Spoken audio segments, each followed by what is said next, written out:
Assalamu alaikum warahmatullahi mbadiŋolu men ye lon ko kamaraba officially ka fulo wato wati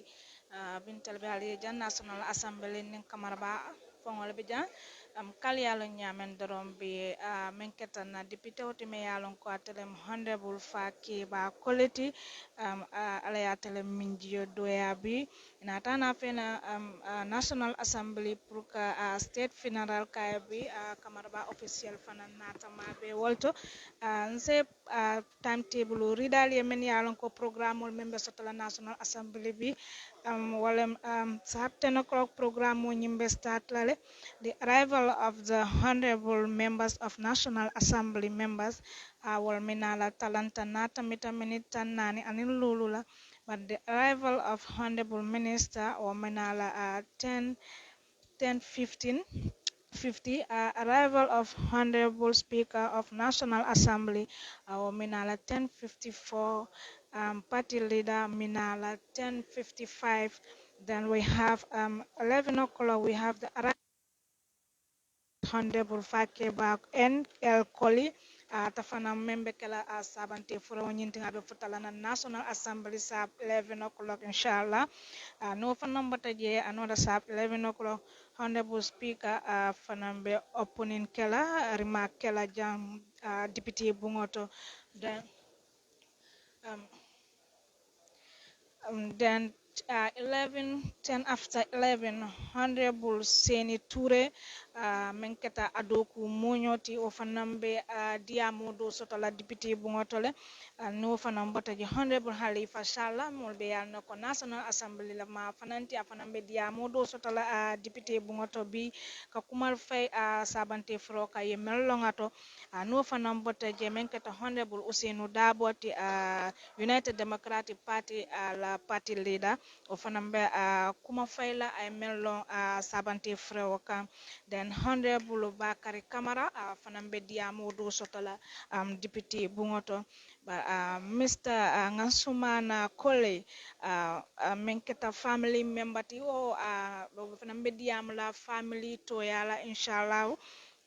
no fanam botaje Ministry of Fisheries and Water Resources of fanambe diamla mansakunda toyala niwo fanam botaje we are having honorable speaker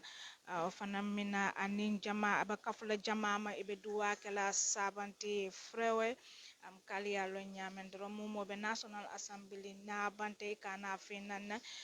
banko ka simfata ala sangadulato wotombe janimbe jam fala dron be national assembly member sol be be fanan konton na sangola bal LRR fanan men ya lon ko be sini LRR tundola anen jara be fanan konton na sangola bar be gambia be konton na sangola nimboto to be UDP la party leader men kata Usainu Daboti fanan ba konton na sangola bake anin party dingol men mo ya lon ko be UDP anin banku dingol woto mba falali masa bari jannin bita fanam be na patidin do konto nanga kalamuta ko kunun ata fanam ba ma banta menketa sisla jada mati wata sisla jada ma entire team of Kamaraba and in behalf of my CEO be konto na sangola mba fale ko masa bari nyin sabanti frol men yalon ko itam le fanam fa ala se la jango suna ya inshallah ila sadamu ko ya mendi dimba ya bulu fota siyo men naka choki dimba ya fanan siyo ba wato mbedan na le jam folo mba tandila la mem ya lonko wala mina take place la salo kono ja wato ambe kamara babula la folo ay atandi mo la men ya lonko wala be salo kono ani mun mina kala salo kono fanyato inshallah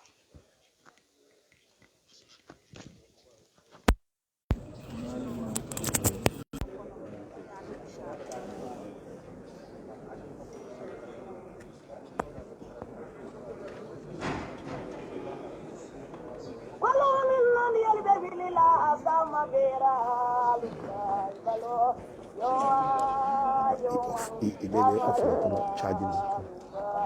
so ntabi daram inta fo تلا من صوم يا بدل القرآن وتعلمنا نسولا كل نفس ذائقة الموت ياتيكم بغتة كل من علينا فان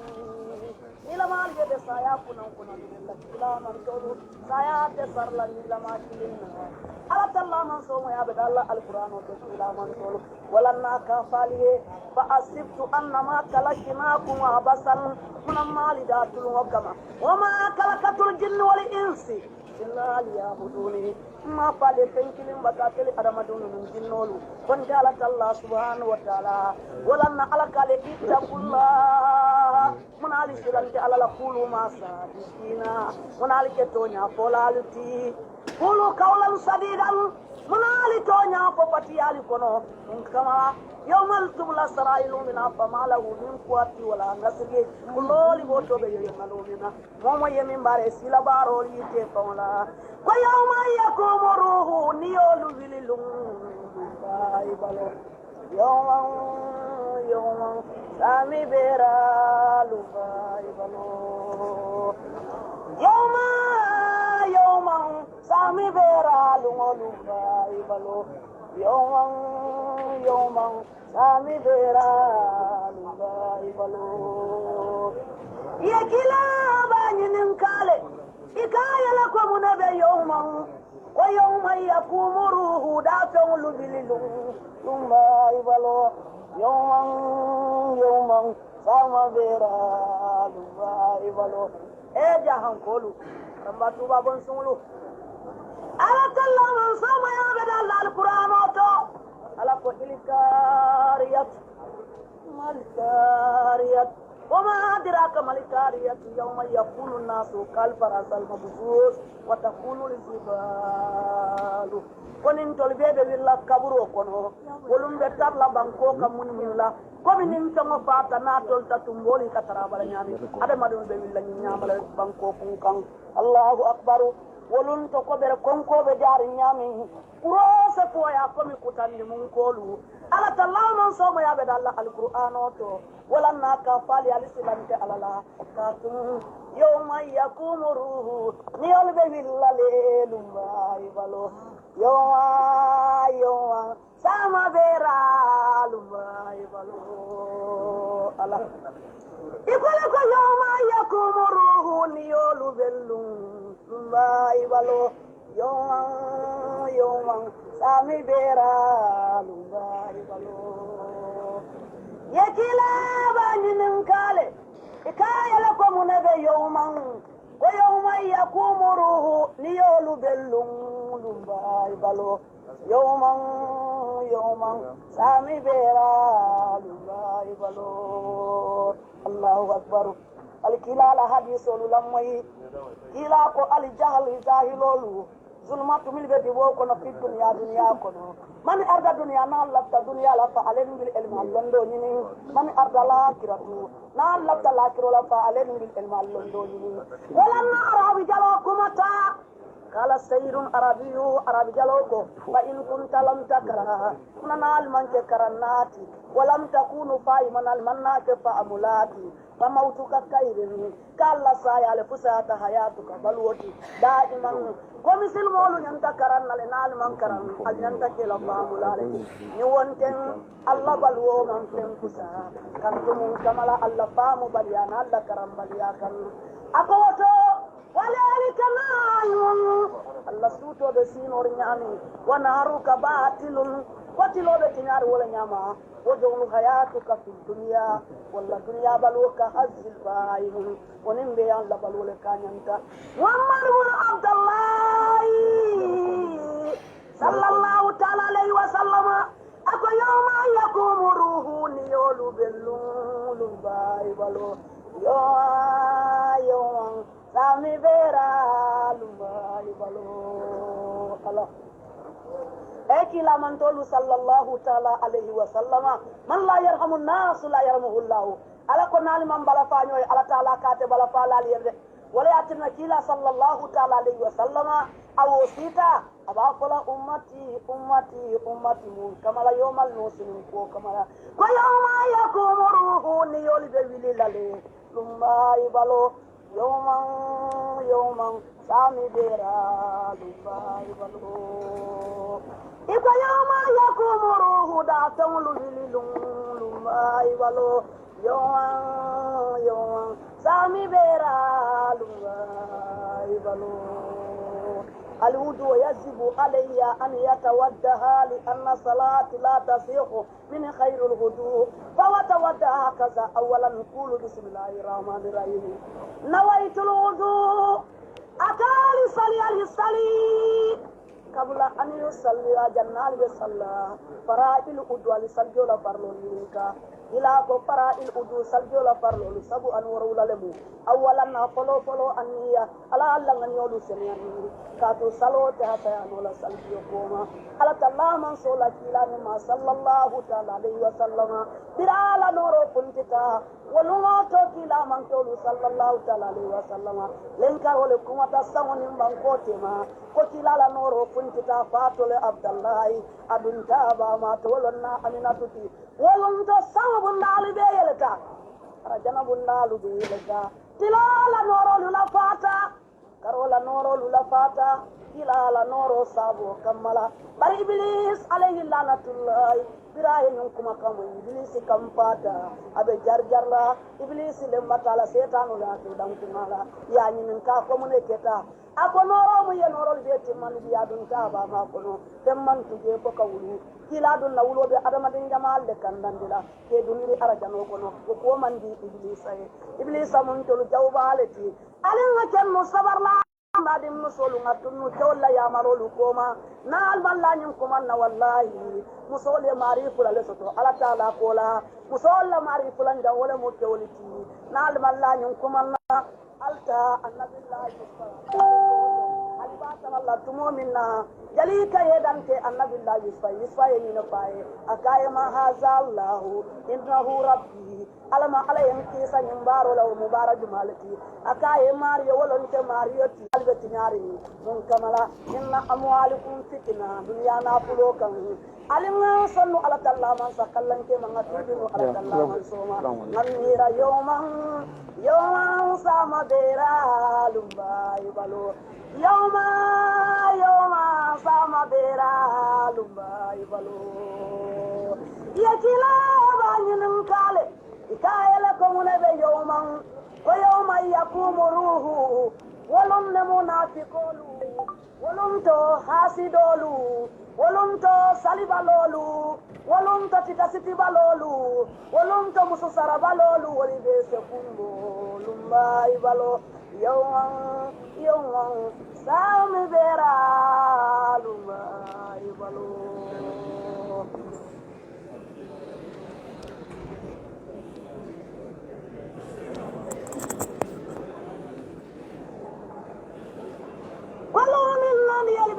la sama bera lukai balo yoma sama bera lukai balo dungumalemu yoma lusininti ala talla man somo ya da Allah alquran to alimira nyin wala kullu nafsin za'iqatul maut al maut yatikum battatan kullu man alaina afani nila mal de saya kunan min la kila man tolu saya te sarla nila ma kilinna ala talla man somo ya da Allah alquran to kila man tolu wala na ka faliye fa asibtu annama kalakinakum abasan من مالدات وكما وما كلكت الجن والإنس إلا ليعبدوني ما فعل فنكلم بتاتل أرمدون من جنول كنت على الله سبحانه وتعالى ولن على كالي اتقوا الله من على سلانك على لقولوا ما صادقين من على كتونيا فولالتي قولوا قولا سديدا من على تونيا فبتي على كنو كما يوم التبلى سرائل من أفما له من قوة ولا نصر كل بوتو بينالونا مومو يمين بارسي لبارو يتفولا ويوم يقوم روح نيولو بللون يوم سامي بيرا لباي بلو يوم سامي بيرا لباي بلو يوم سامي بيرا لباي بلو يا كلاب banyinin kale ikaya la ko munabe yawman wa yawma yaqumu ruhu da fa'ulu bililum lumma ibalo yawman sama bera lumma ibalo jahan kolu ramba tuba bon sungulu ala kallama sama ya bada alquran to ala ko ilkariyat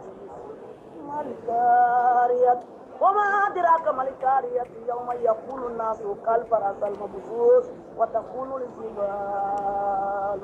كونين تولبي بالله كبروا كونو ولون بتار لا بانكو كمون من لا كومين تمو فاتنا تول تتمبولي كترا بلا نيامي ادم مادون بالله نياملا بانكو كون الله اكبر wolun to ko bere konko be jaari nyami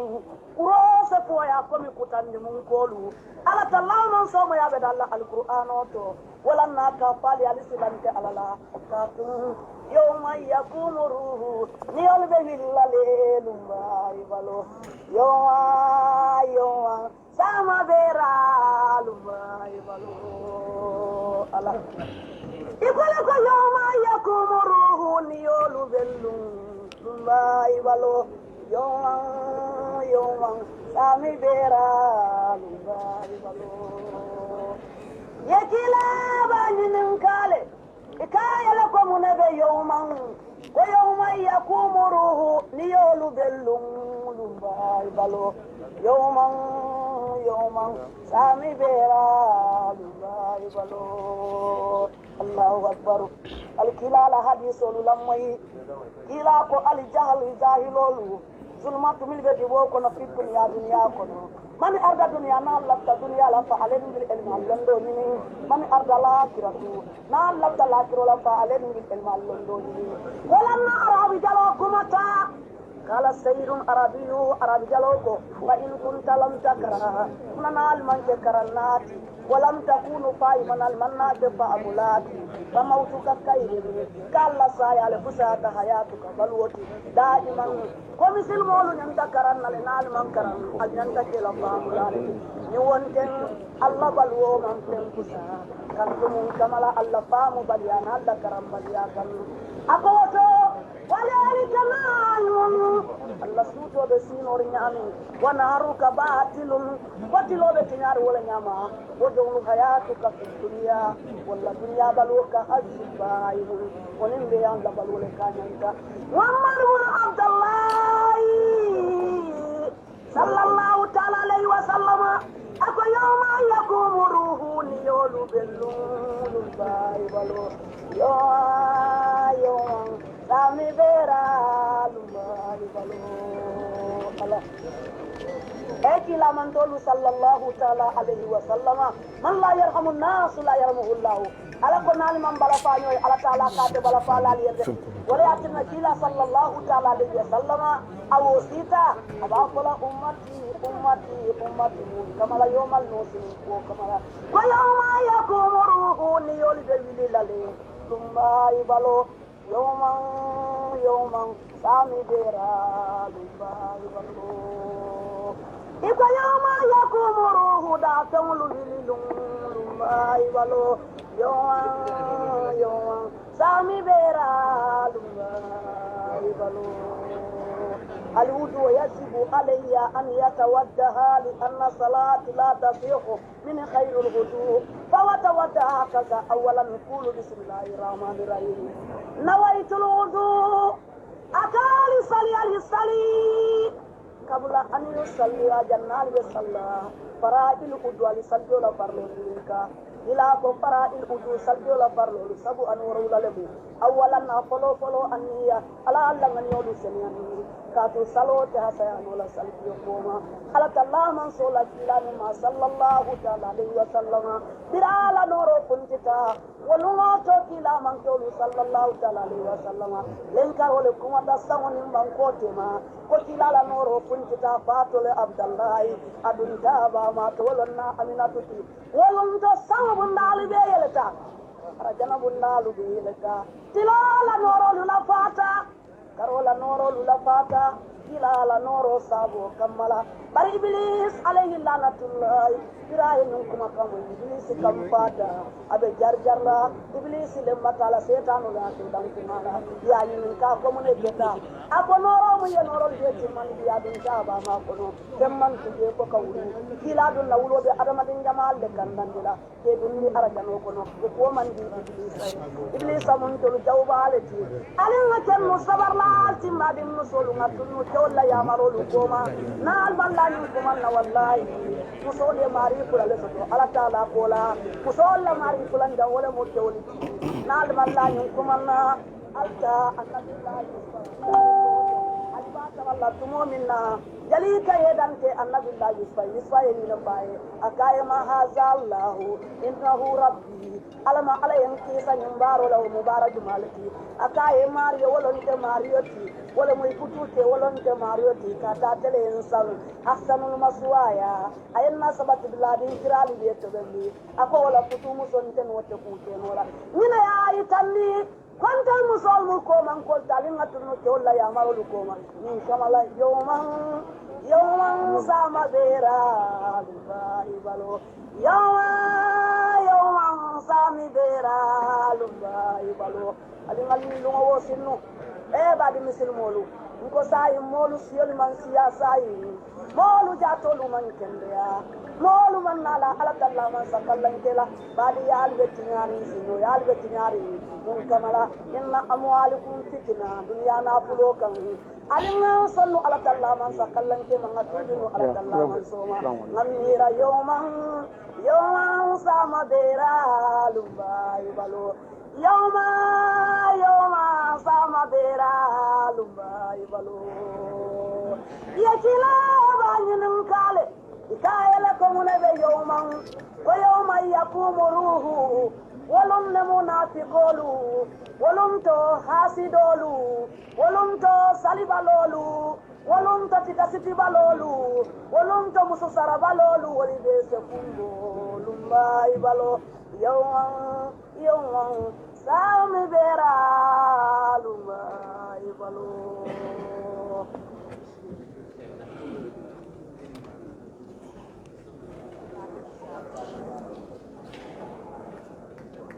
Wallo minna liyal baby lila sama bera lumbai balo yo sama bera lumbai balo tungmalemu yomal lusininki ala talla man somo ya be dalla alquran o to alimira nyin wala kullu nafsin za'iqatul maut yatikum battatan kullu manni alaina afani nila mal be saya kunan min la man tolu saya te sarla nila ma kilinna ala talla man somo ya be dalla alquran o to kila man tolu wala na ka faliye fa asibtu annama kalakinakum abasan munamali datul hukama wama kalakatul jinni wal insi illa liyabuduni ma fale penkilim batatele adamadunu jinnolu wonta ala Allah subhanahu wa ta'ala wala na ala kale ittaqullah munali silante ala la qulu ma sabikina munali ketonya folaluti qulu qawlan sadidan munali tonya popati ali kono kama yawmal tubla sarailu min afamala min quwati wala nasri kuloli goto be yemalo mina momo yemin bare sila baro lite pawla ko yawma yakumu ruhu niyolu wililum baibalo yawman sami beralu kami mala wondi I wasn't recognizing you. Sami beralu seated. Yawman sami beralu baibalo yakila banyin kale ikayala ko munabe yawman wa yawma yaqumu ruhu da'u bililum baibalo yawman sama beralu baibalo jahan kolu rambatu babon sunglu ala kallama sama ya badal alquran to ala ko ilkariyat malkariyat وما أدراك ما القارية يوم يقول الناس كالفراش المبثوث وتقول الجبال konin tolbebe willa kaburo kono wolum be tarla banko kam mun willa komi nin tango fata na tol tatumboli katara bala nyami ada madon be willa ni nyamala banko kun kan Allahu akbar wolun to ko be konko be jari nyami urose poya komi kutandi mun kolu ala talama so ma yabe dalla alquran oto wala na ka fali alisilante alala ka yawma yakumu ruhu ni olbe willa lelumba ibalo yoma sama bera lumba ibalo ala ikole ko yoma yakumu ruhu ni yolu bellum lumba ibalo yoma sami bera lumba ibalo yekila banyin kale ikayala ko munebe yoma ko yawma yakumu ruhu ni yolu bellum lumba ibalo yawman sami bera lumba ibalo Allahu akbar alkilala hadisul lamai kila ko al jahl zahilolu zulmatu milbe dibo ko no fit dunya kono man arda dunya na lafta dunya la fa alen bil ilm allondo ni man arda la kiratu na lafta la kiro la fa alen bil ilm allondo ni wala na arabi jalo kumata kala sayrun arabi jaloko fa in kunta lam takra kunana al manke karanati walam takunu faiman al mannake fa amulati فموتك خير كلا سايا لفسات حياتك بلوتي دائما كمثل مولو ينتكرن لنال من كرن أجنتك الله ملالك نيوانتن الله بلو من تنفسا كنتم كملا الله فام بليان الله كرم بلياكن أقوترو ولذلك نايم الله سوتو بسينور نيامي ونهارك باطل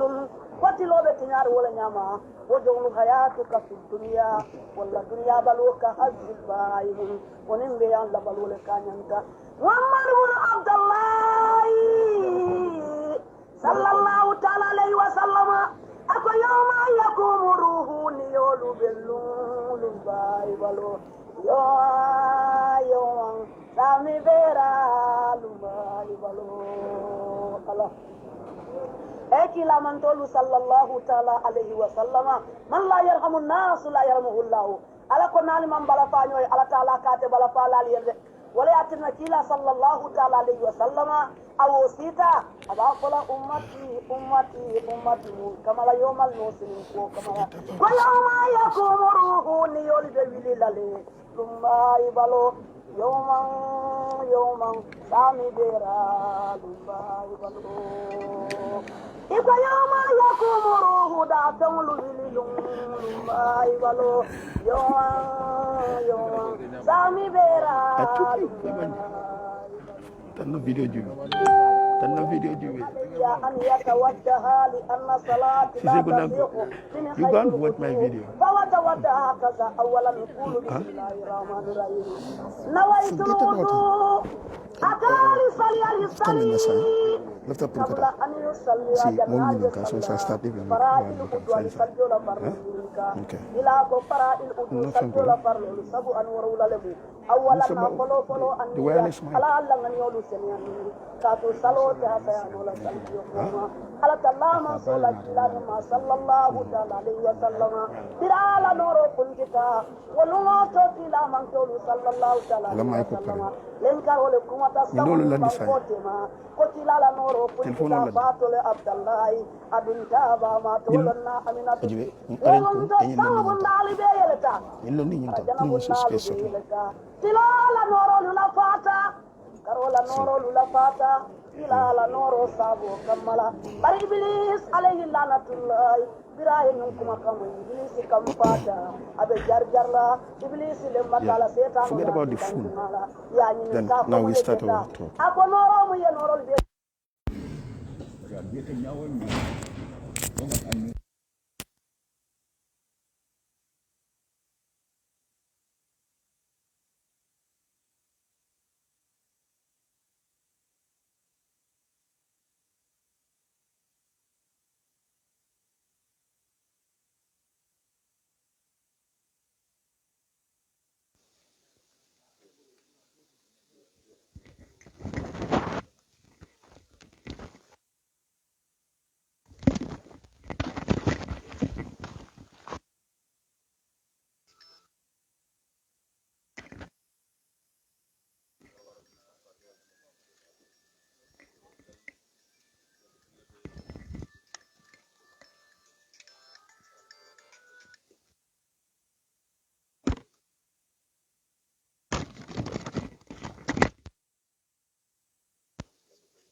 Assalamu alaikum. Honorable ngal konton Nata National Assembly kafu molma bi woto isa fo moli bi te mun simfanyale betala ja wala be mun fala no moli ani be mun duwale kala tala mbe duwala ala ya la jongo sone ama ala ye ajana kallan kiringo dai ala ya ke molti minuni rasulullah be nyojala alakira Fakebba Colley ay doko minke UDP mbe ala tentula mbe ala jeyila ala doku nyimala mbe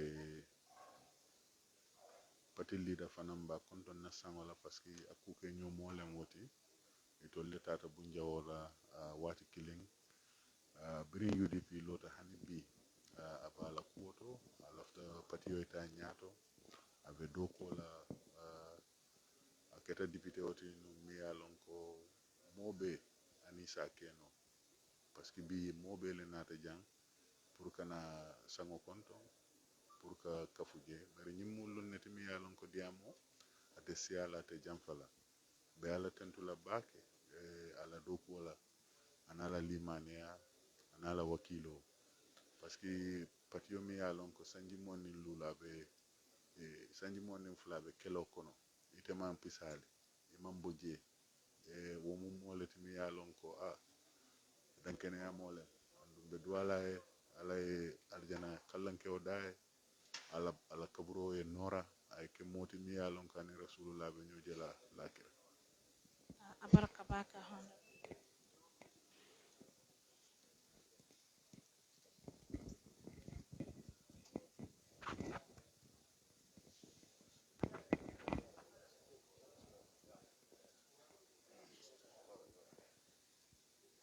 assalamu alaikum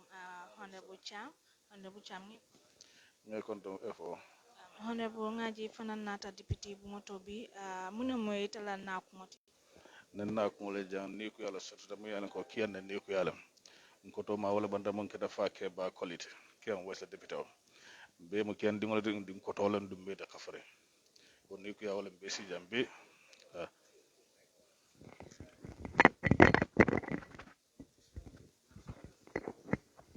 oto honorable ngakalam te ko to malem honorable Fakebba ti oto ite mun duwala soto ani be mu yamarra dira Fakebba la family ngamun do sa ngamu ya soto fo isa mo nyoni sabarota because ala nay mo bonde nyaato alon ko ala laake jom make ko na ngata la family la fo lambi Fakebba tita ni ngata ndel la fo lambi Fakebba tita wodo ko keren salon ko ala laake ala la min jodabe ala la dinna ala la tambul fana Fakebba la sama fa atran tabe tola kiyan babiri en kole ko sama ko nga toji be kan sel ko nga sena ngana Fakebba nga kafala kol ma nga to sutura ngata nga duwa ke family ya nen fo kol tambira ko lan sina ko nen kol Fakebba metale because kabe utaba be particularly ite lebenta nyaaro tele mun keba timbe no ma dinno ni le keba fotale bodo je farante sete not odo ko bentema hanbi o baadi yawle be wulu wala be hanbi Fakebba mo wulode kendi wala made kendi mo monti wonni ko yani nata walla sambe duwala e ko ala jaso arjana kallanke wala aya ko mo suma ala dimbal so sabarol abarka baka mseja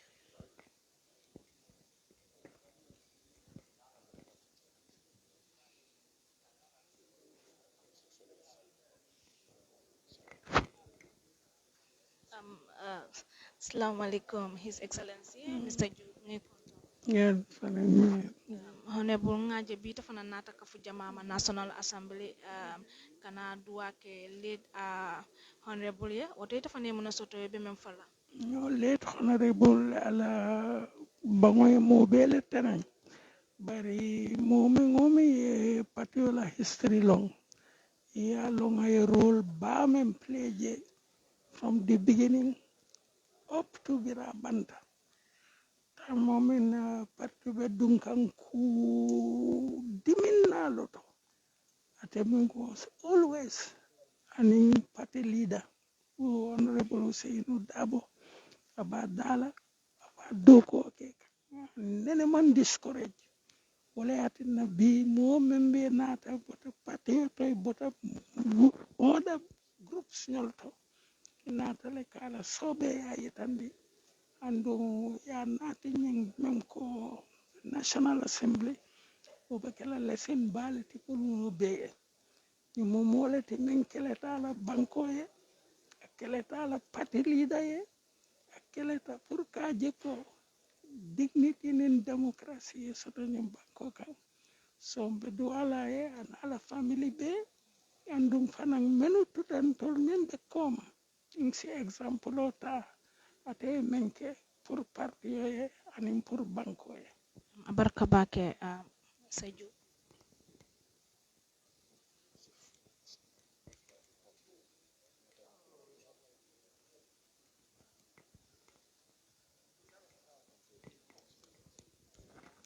Assalamu alaikum Kiama.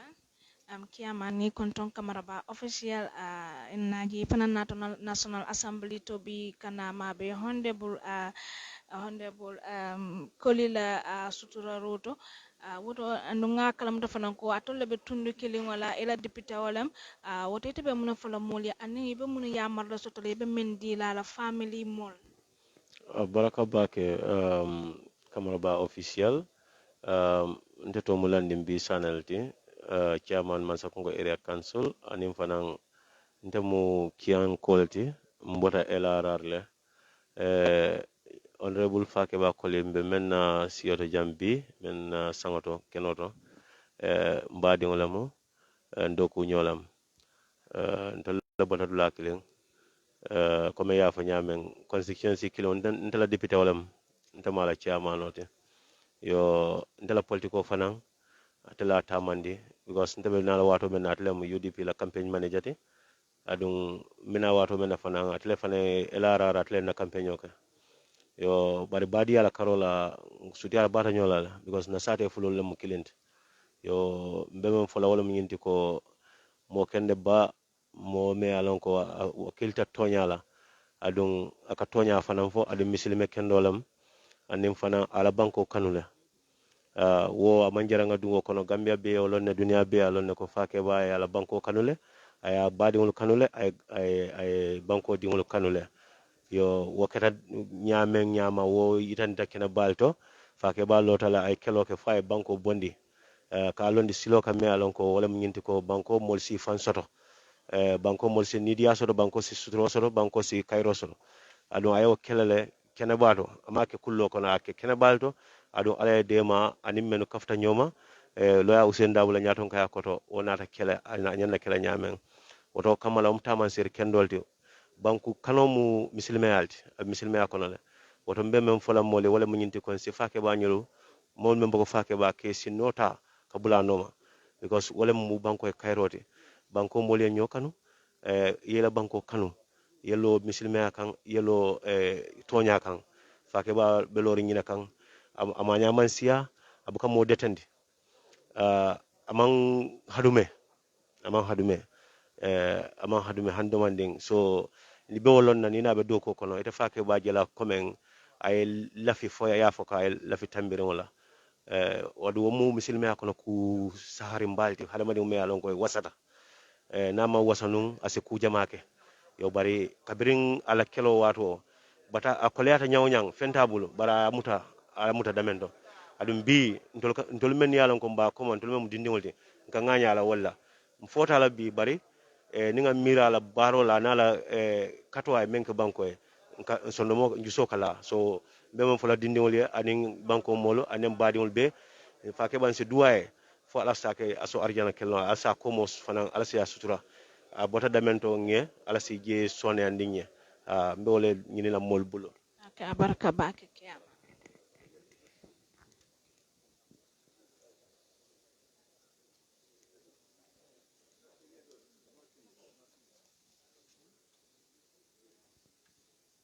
Assalamu alaikum Lord Yes, alaikum salam. Lord Mayor Kamaraba official nuyu ne la gannaaw nuyu bi gis nañ yow tam teew nga National Assembly tey di ñëw pour attend funeral bi di state di defal Fakebba Colley Lord Mayor yow loo am pour wasi mbokki Fakebba Colley ak ba ñaan nga am pour Fakebba Fakebba Colley nit ku nga xam ne la responsible na pour Gambia suñu démocratie bi nit ku nga xam ne la dafa sacrifice lu bari pour tey suma maas yi mun a jël political position nit ku nga xam ne la dugut politique bu mu neexee rek wante bu mu tàngee mu ngi fa woon ak ñoom Ousseynou Dabo ak ñoom Amadou Sané ak ñeneen yi ñoom Lamine Diba ñu génn si mbedda bi pour protest pour Gambia mun a change pour ñu am beta Gambia pour ñu am démocratie ñu arrest ko si tooco nañ ko mu nekk nit ku nga xam ne tam dafa doylu parce que moo nekkoon suñ national campaign manager of United Democratic Party wante December 2020 dafa step down ñu ne pour young people yi mun a jël position so pour njobootaam yi ma ngi leen di wax ne daal Gambie ñu ngi leen di gërëm pour nu ñu joxee Fakebba Colley jaar nañ seen kër parce que dañu nekkoon too bu ñu yëgee xibaar bi ñu dog suñ too jaar Dumbutu ñu nuyu gaay kon pour famille am ñu ngi leen di ñaanal ñoom ñëpp pour ñoom ñëpp ñu am jaama taranga bu Fakebba jox Gambia la nga ko yàlla fay waaw loolu la am pour Thank you very much.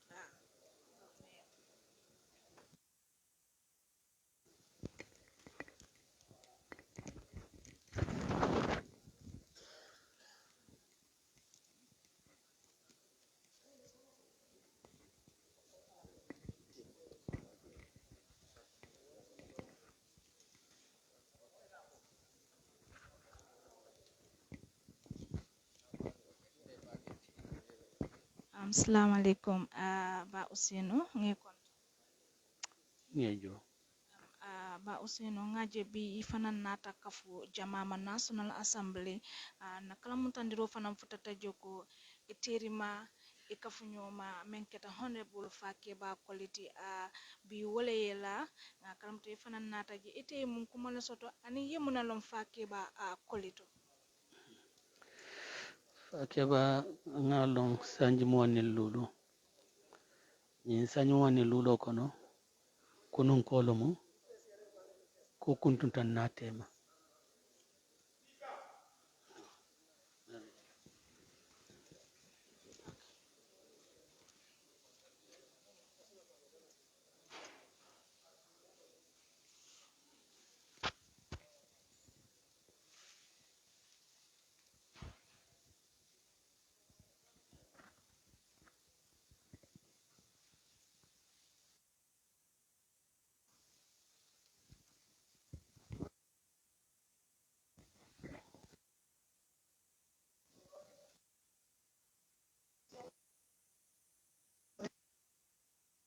Arguments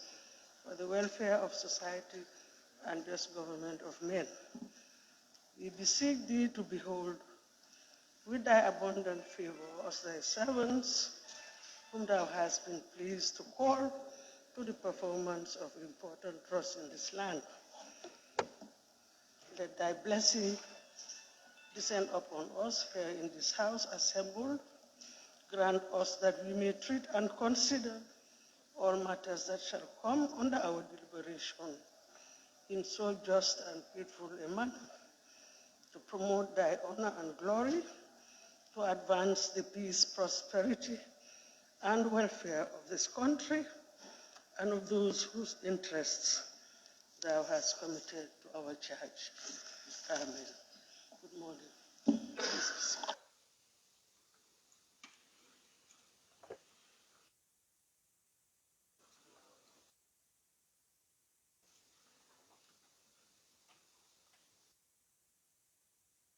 And we still body of the late Honorable Fakebba NL Colley. They are coming with the body, please.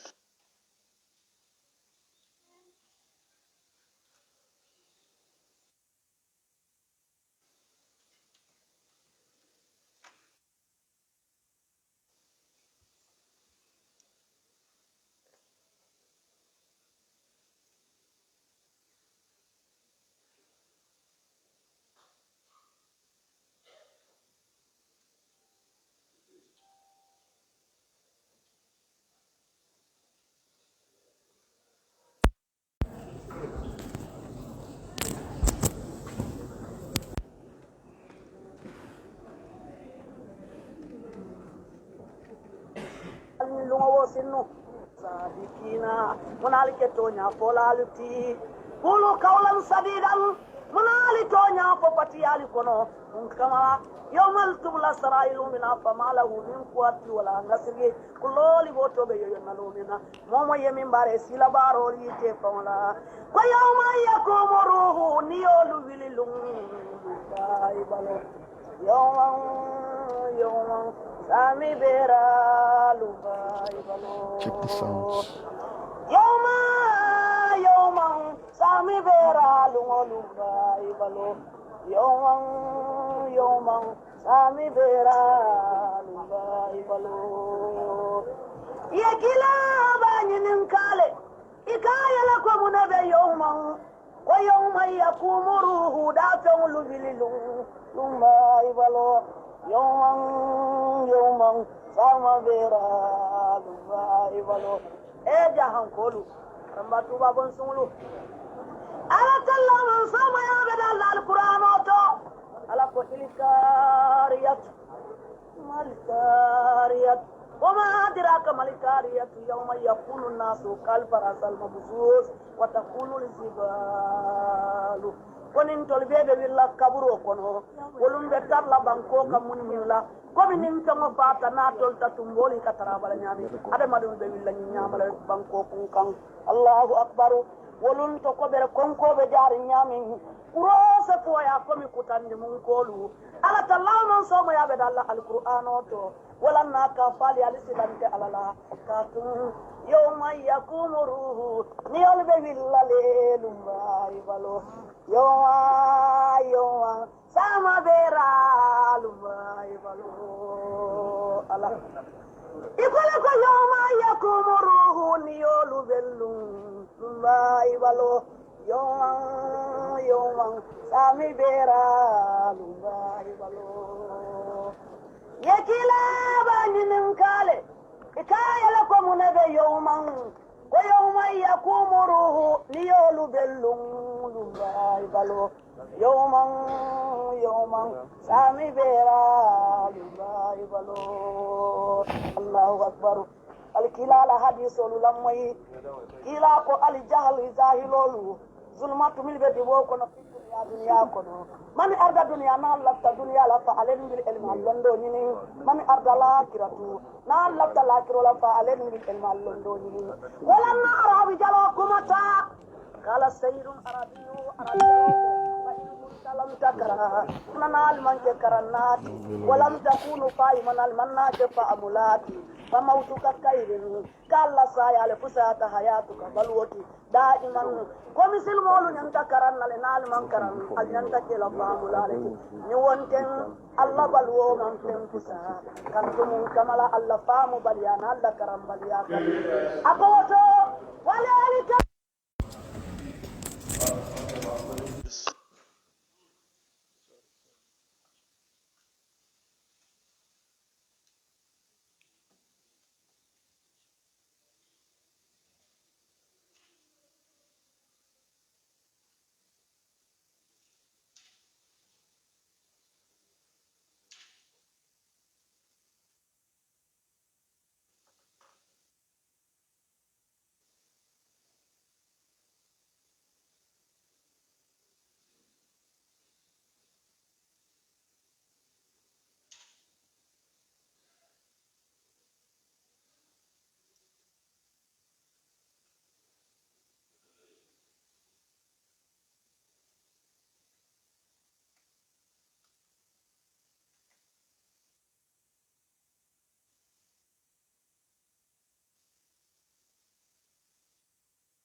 We may resume our seats, please. Thank you.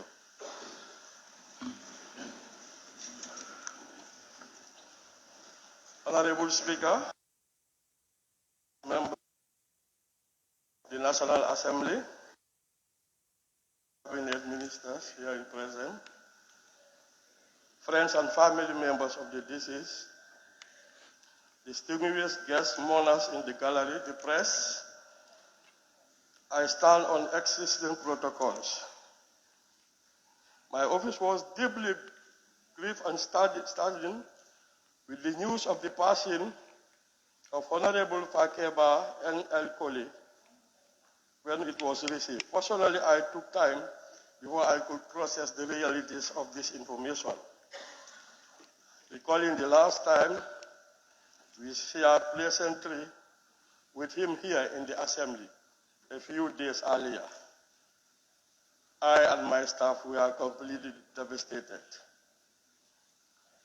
But death is such that when it strikes, we are often overwhelmed by the rhetorical question, why or why now? In this, it is Allah that gives life, and it is Him that takes. For we are only creation of Allah, and will do nothing but to submit to His will. Until his demise, Honorable Colley was a diligent member in 2017. As a member of various committees and international organizations, coupled with his engagement at the plenary and other matters of the Assembly, he dispensed his duty and responsibility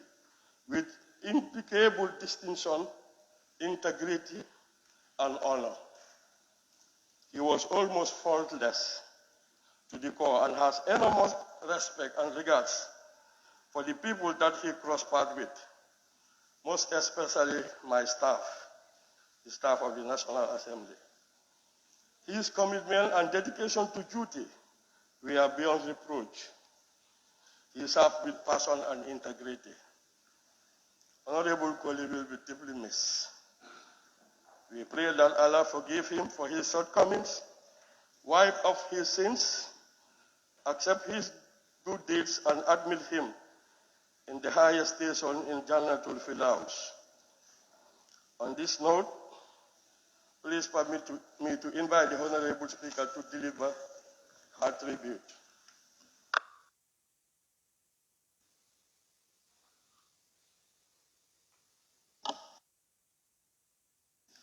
Thank you very much.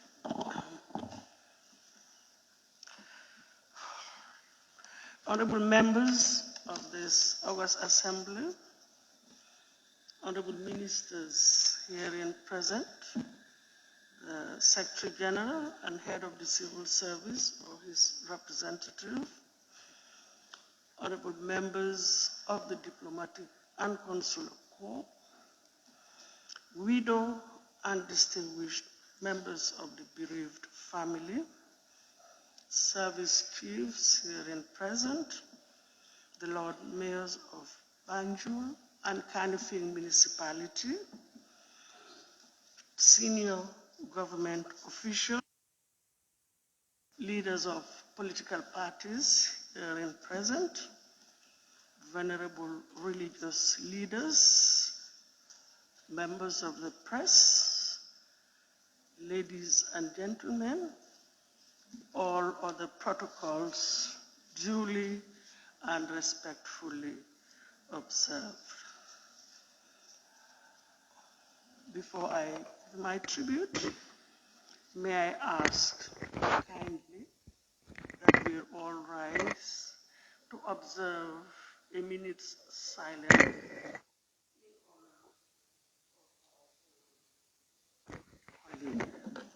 Thank you.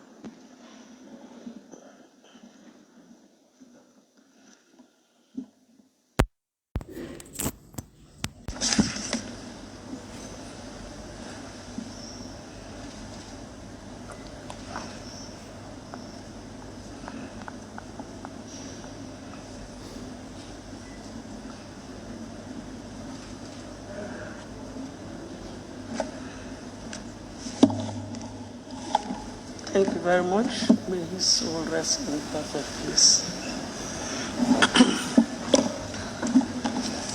Thank you very much. Honorable members, our gathering here today is indeed a solemn one. For we are convened here not as a sitting of the National Assembly, but to pay our last respects and bid farewell to a colleague, the National Assembly member for Kiang West, Honorable Fakebba NL Colley. It is a sad duty and with a heavy heart for me to officially inform this August Assembly of the passing of Honorable Fakebba NL Colley, then the sitting member, the National Assembly for Kiang West constituency from 2017 until his death on Saturday, the 14th of August, 2021. On behalf of both sides of this Honorable Assembly and the staff, I wish to extend our deepest sympathies and pay special homage to Honorable Fakebba NL Colley and his memory. In so doing, I extend my deepest sympathy and condolences to his wife, family, constituency, that is Kiang West, the National Assembly, of course, the United Democratic Party, and to the entire people of the Gambia. Honorable Fakebba NL Colley was born in Dumbutu village in the Kiang West Lower River Division of the Republic of the Gambia in the year 1960 and attended Dumbutu Primary School in 1965, proceeded to Pakalinding Secondary School for his secondary education from 1972 to 1976. From 1979 to 1981, Honorable Colley proceeded to Unum College for his teacher's certificate. As a politician, Honorable Colley was a founding member of the United Democratic Party. In fact, he was amongst the UDP Executive Committee members who were arrested and imprisoned in 2016 for their peaceful protest demanding the release of their colleague, Solo Sandeng, of blessed memory, was released dead or alive. Upon his release from prison, Honorable Colley contested the parliamentary elections in 2017 and won the seat under the United Democratic Party ticket to become the representative of the Kiang West constituency. Honorable Colley served his people as their representative in this August Assembly with vigor and candor. We can all attest to the fact that throughout his tenure as a National Assembly member, because of the incarceration in 2016, Honorable Colley's health was never the same until his demise. In the National Assembly, Honorable Fakebba NL Colley was calm, tolerant, respectful, and a well-mannered gentleman at all times, whether in plenary or in committee sessions. He served the National Assembly with distinction. Honorable Colley was a member of the following committees of the National Assembly: the Foreign Affairs Standing Committee, the Select Committee on Education, Training, and ICT. He was also a member of the delegation to the Parliamentary Union of the OIC, which is the PUIC. Honorable members, honorable ministers, and distinguished guests, despite his busy schedule in the Assembly, Honorable Colley never forgot where he came from and the people that elected him to this National Assembly. He was always with his constituency whenever he had the time to spare. He was also well known for his care and concern for honorable members and staff of the Assembly. He was a good campaigner for the welfare of his colleagues and had a great sense of humor. On a personal note, he was always very kind and respectful to the office of the Speaker and by extension to me. I remember the kind and polite discussions and engagements that we had had on many occasions in my office and also at the Honorable Deputy Speaker's office. Peaceful, calm, and kind he was to us all. My special and heartfelt condolences to the Honorable Deputy Speaker, as the Honorable Member was his special man aside all of us. I recall many occasions, anytime I would go into the Honorable Deputy Speaker's office, Honorable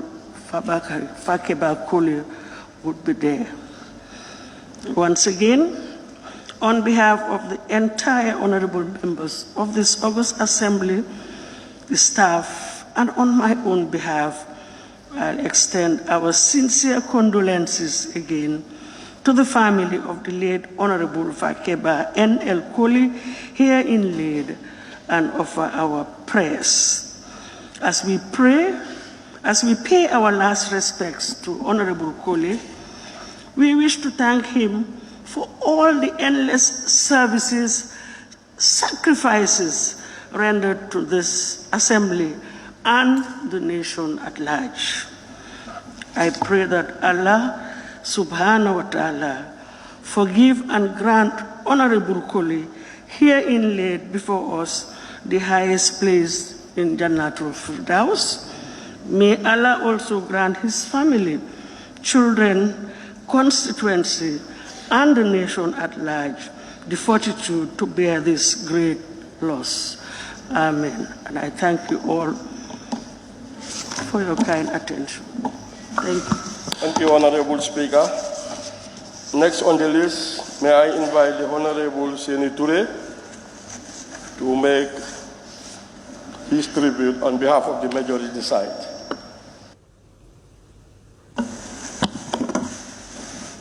Thank you, Clerk. Thank you, Honorable Speaker. Honorable members of the August Assembly, top government functionaries, they are present. Members of the Fourth Estate, i.e. the media, leaders of diverse political parties, they are present. Members of the diplomatic and consular corps, they are present. The security fraternity, ladies and gentlemen, all protocols duly and respectfully taken into account. Honorable Speaker, grief is the price we pay for love. And this morning,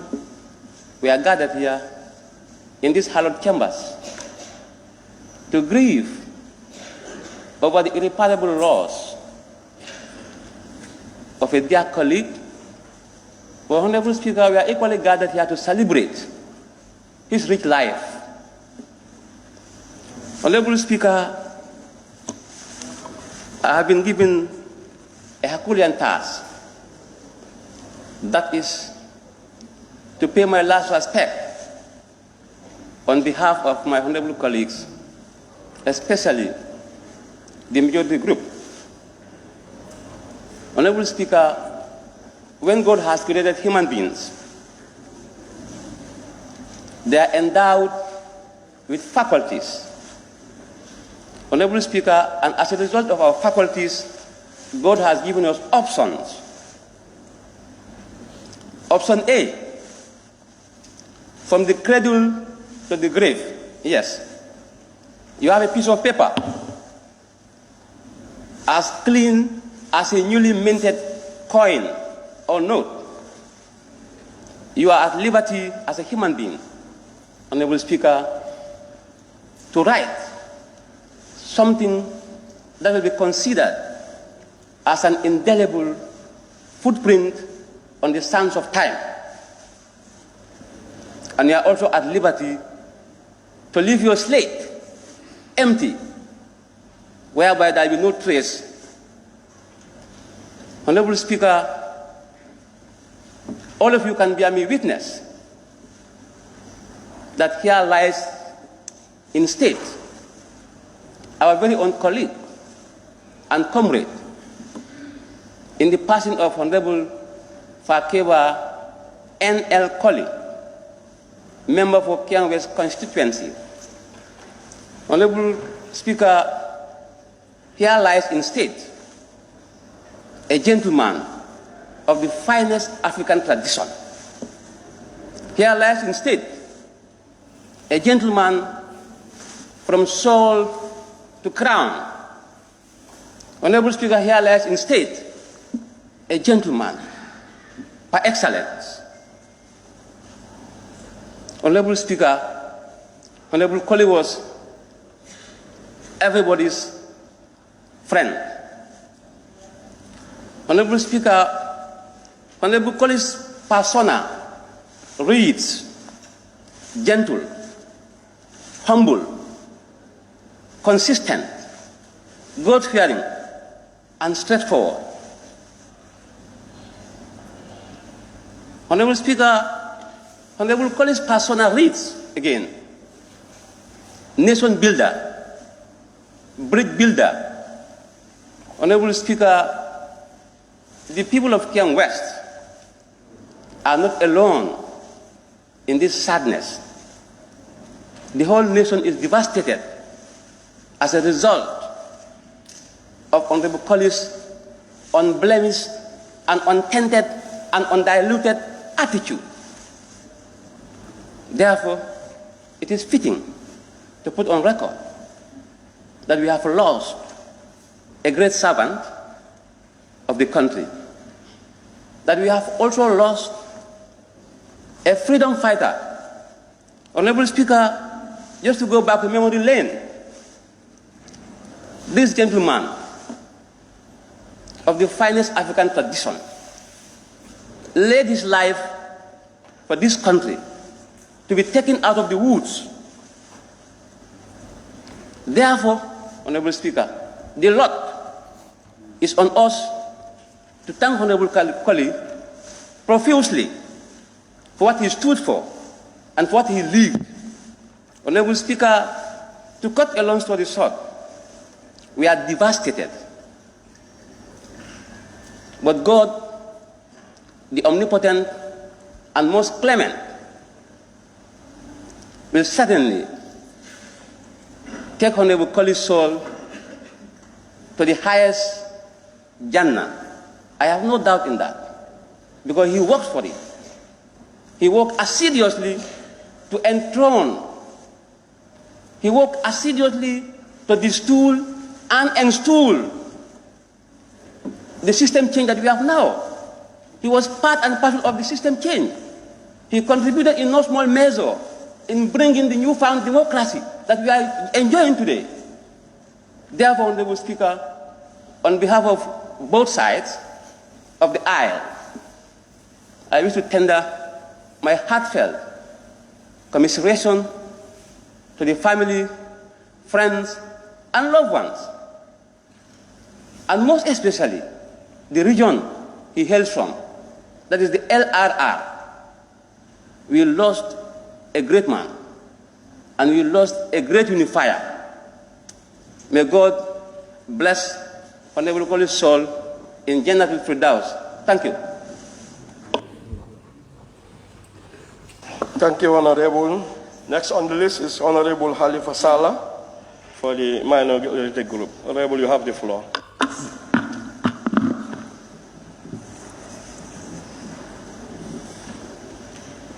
Right before us, we have Honorable Colley with an open heart. The man who used to walk like us and assume a seat in order to defend the interests of a nation.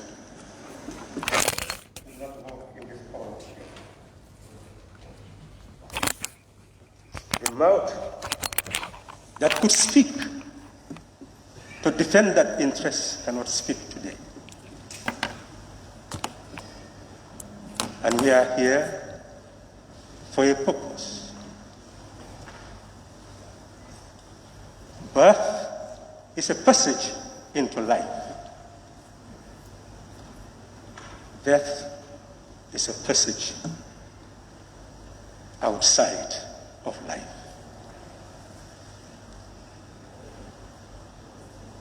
Honorable Colley is here before us today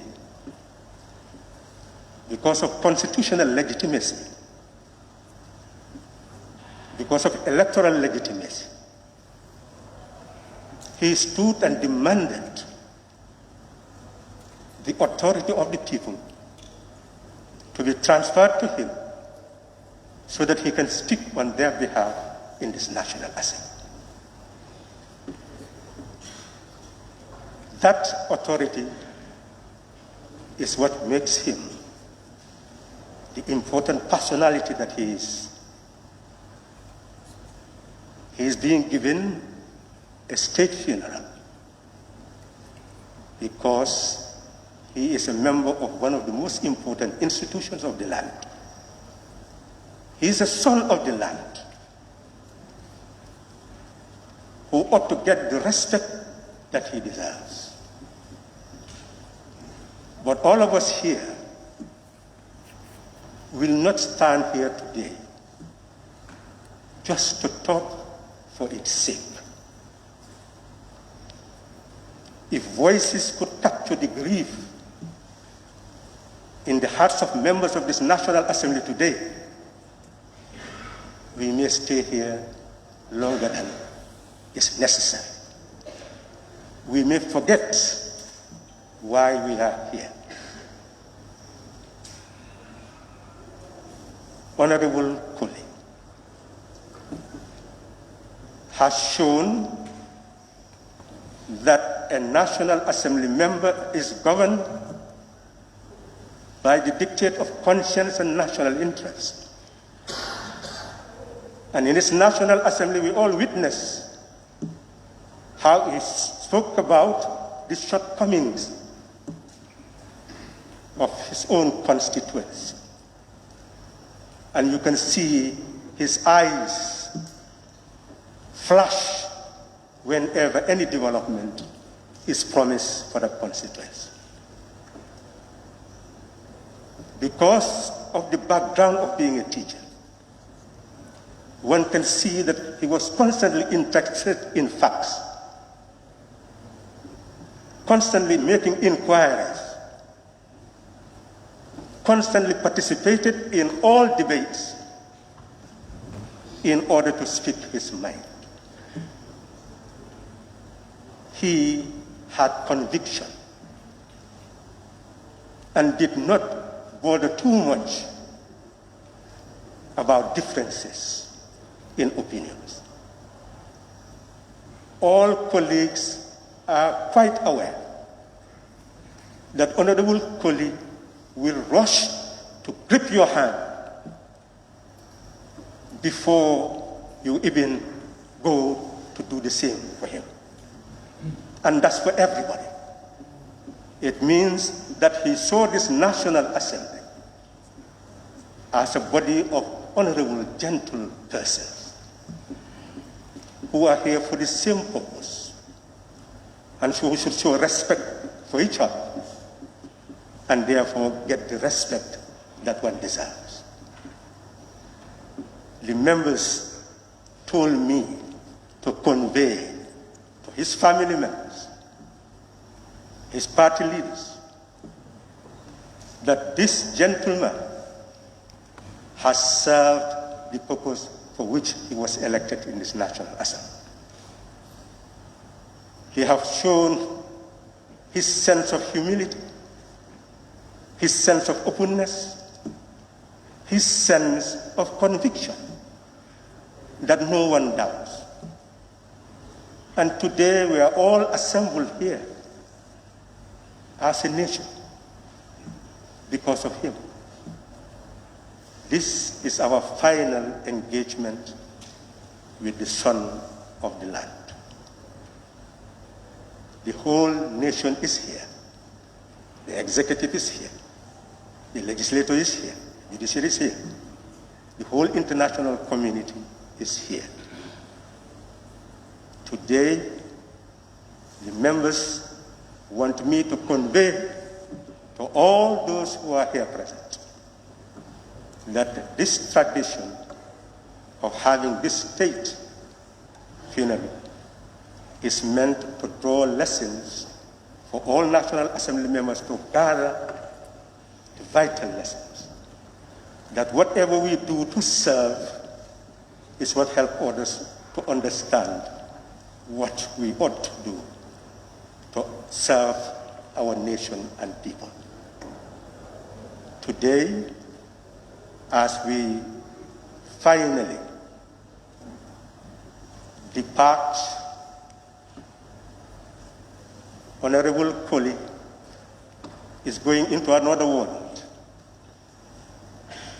is leaving us in this world. He fought for what was wrong, against what was wrong, and for what was right. He can no longer do the fight. His end has come. It is now for us to continue the journey until we build the type of nation that all of us will be proud to bequeath to our children and our children's children. But we must remember one thing, that for him, the world he is going is not a world where he will recognize anybody. It's the world of human beings. All of us will end there. And once we are buried and left for days, nobody will recognize where we came from, who we are, and who we should be. What is important now is to see that service is what motivated him to do everything that is necessary until he has reached this pinnacle of power in order to serve to the best of his ability. That service that motivated him is the same service that will motivate us, that as we assemble here, there is work left to be done, but we must know that he has done his part. And we must pray that because he has done his part, now is the time for him to receive the rewards. And all of us agreed that we should all pray for him to reap the reward of his belief and gain the heaven that he sought to work for. Because service is what enabled him to know us and for us to know him. It is true that this journey from the cradle to the grave is filled with opportune and inopportune experiences. But today, let us see that as a sacrifice he made for his people, for his country. And having made that sacrifice, let us now think of an end for him that is a glorious one.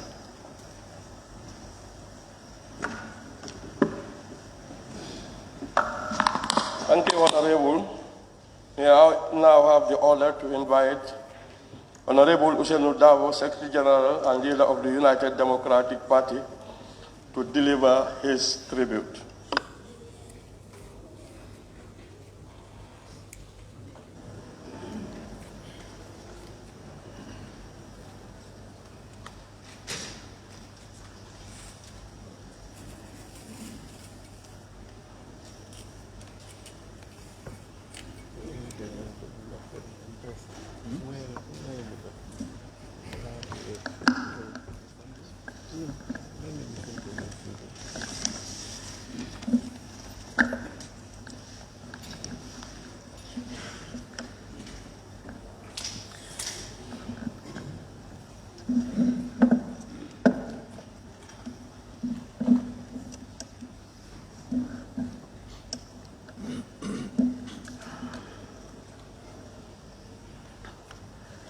Madam Speaker, honorable ministers are present, honorable members of the National Assembly, distinguished attendees, and my fellow Gambians following these solemn proceedings here at home and abroad.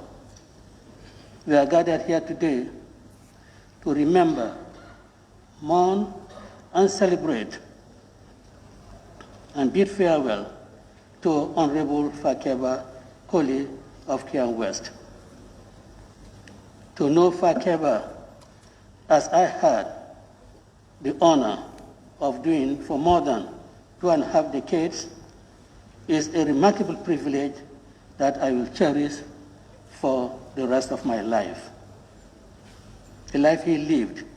is relatively short in age, but the record he has left behind is a profile in courage, one of dedication to public service, and an impeccable history of integrity. He was as patriotic as he was fearless in the relentless battle he waged to fight tyranny for more than 22 years. The new Gambia we are living in today was made possible in part because Fakebba Colley and those who shared his commitment to a free and democratic Gambia staked their lives and liberties to free a nation we all love and cherish. Fakebba valued freedom and democracy, but he also understood that the necessary price for a free people to sustain a democracy is their commitment to eternal vigilance. That is why, when democratic rule was ushered in the Gambia in 2016, the people of Kiang West, whose exemplary values of courage, integrity, and ironclad commitment to the greater good sent him here to this august assembly to represent them, and by extension, the whole of the Gambia. Fakebba hailed from a constituency that consistently faced down and rejected a tyrant for 22 years. Neither moved by his vile threats and insults, nor his attempts to co-opt them using underhanded tactics. Their refusal to accommodate tyranny was firm, public, and consistent.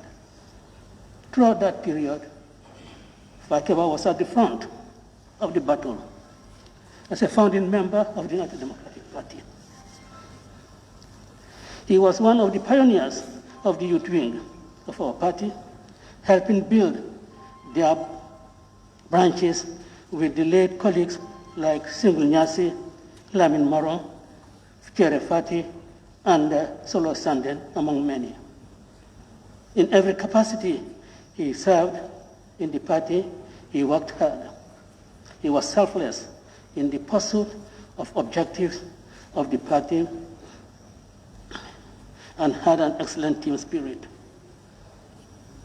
As we bid farewell to him,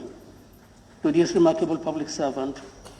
whose presence would be missed in these hollow chambers, in his constituency of Kiang West and the Gambia he loved and was fully dedicated to, we pledge to continue where he has left his battle for a better Gambia. We will uphold the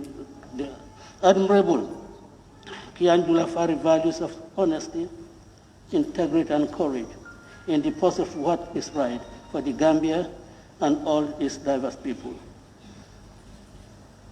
We will consolidate his admirable commitment to principle of expediency in an age where fickle politicians and their acolytes are eager and without any compunction ready to make the truth for falsehood and jettison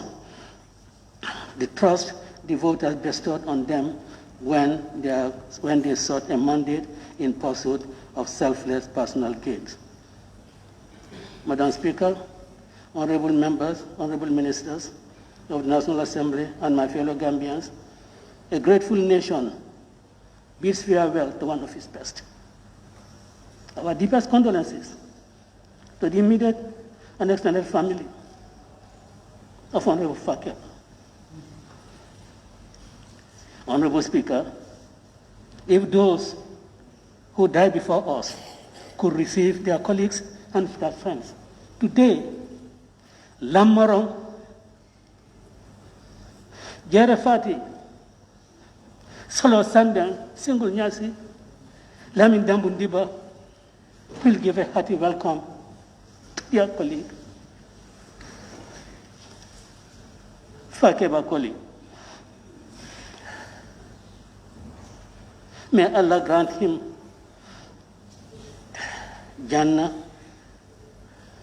and imbue all those who knew him and loved him with patience to endure his permanent absence. As we accept and mourn his departure, we take solace in the legacy he has left behind and charge ourselves with the responsibility to build on the solid foundation he had built for a better Gambia. May God grant him eternal repose. Amen.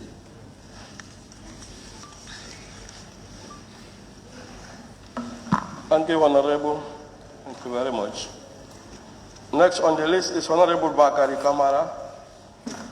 as a friend of the deceased. Honorable, you have the floor.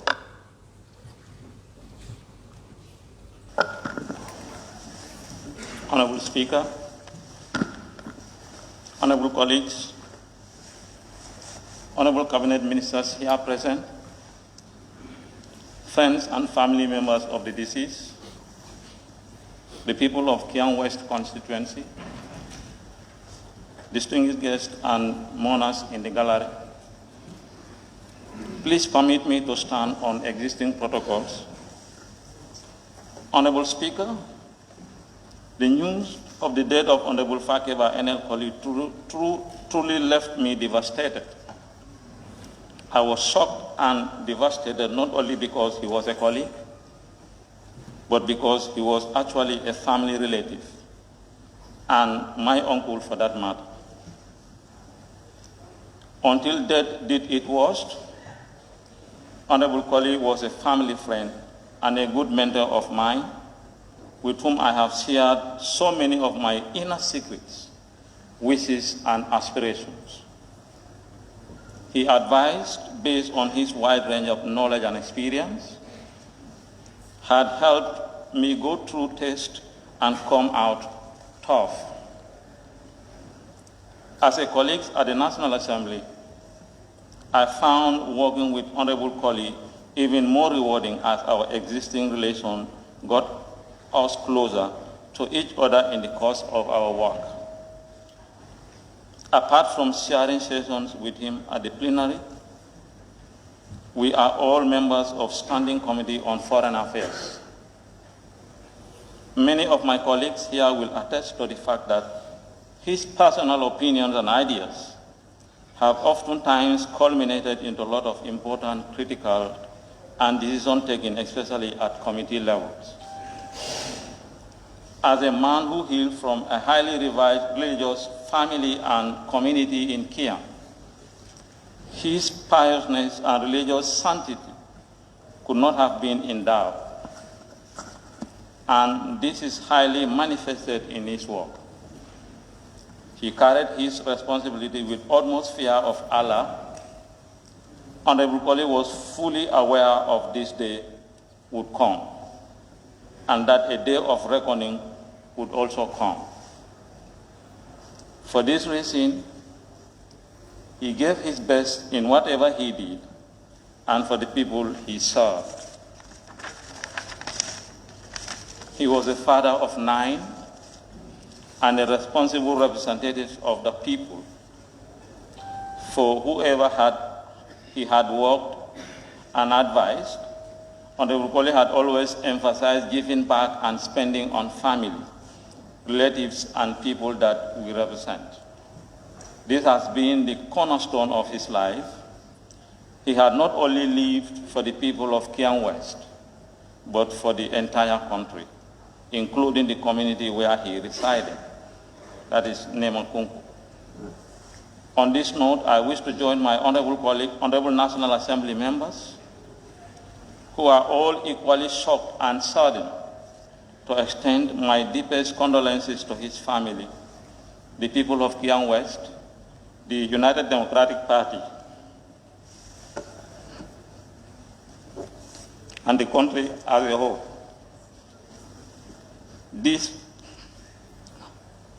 And the country as a whole for his irreparable loss.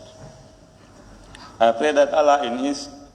infinite mercy admit his blessed soul into Jannatul Firdaus and pour down his patience and strength into the hearts of his family and loved ones to bear the void of his demise.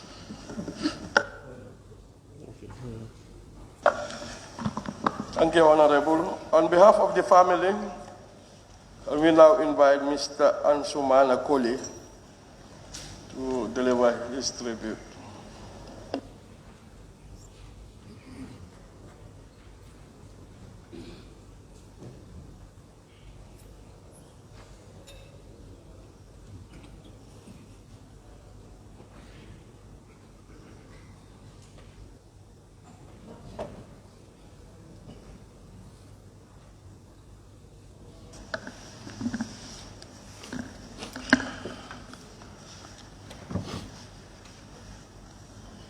الحمد لله رب العالمين والعاقبة للمتقين ولا عدوان إلا على الظالمين وصلى الله على نبينا محمد وسلم تسليما كثيرا. الحمد لله الحمد لله الحمد لله إنا لله وإنا إليه راجعون. Mbe ala tentu la ate men jarta pour ka tentu mbe salla kila nyim mama da feŋol be fi samantewo mbe duwa nyim ma kela mole men be balurin ani menu tambita nyato o be ko la benna suno aninna nekuya mba itandila mba di musola mbama minketa Maryam jak dentin mbenna suno itandila minister men yalon ko bebe jang kan nasno itandi ba Fakebba ani men yalon ko wolle dantanyin do ko nyina men yalon ko wollem dibita wolti kali tentu kali jayi ale men fo ngamoy idu wolem badi yati wolem kafunyo yati e kafunyo me yalon ko birabe kuyarin alimantala adiyata fana alimantala wolem terote oto ngalnim ba Fakebba la teriya nyi ngajele idun sondo moyata ka wobi la fajanne lummen altalla ben ketala ni duniya nya da kan ba Fakebba ale men fala ko to wala mati kila sallallahu alaihi wasallam ako nimmole men fola ko de ko mo kendol titam mo kendo da malati oto mo kendolem ni ko mo kurun la mati mba fala la mo kurun la mati bari yala kende adam mala fo jam abaluta wala kan fo bi alhamdulillah rabbil alamin ba Fakebba mu dinkende bati atilen tol wulu ay ndundi kara wulo kono ba Fakebba mole me yalon kon kala nalo menna dumbudo wala jamawto idum woto nyaata kafnyole memfo iko nina wulta jama ta ka fo ko alinga sannin salwato sita nga ala tallaten to wala ba Fakebba iko to nya mole mati idum ala tallaya wala kanu ala tallaya maro fana ke wala wa kunu ma as-sadiqin nalbe tarra altaraka foko no me yalon ko to nya mollem ba Fakebba ko mole me yalon ka wastabake ngawo suti aji ko nyintola ani wo wulutale ba Fakebba kato kuntato bata kuntato amman batala dimba da mai bara batata dumbuto be abatata kiya wesbe abatata ila arabe bara batata gambia be letu bele fana yo sedeya ni wonta bulata men kono den data bulala kono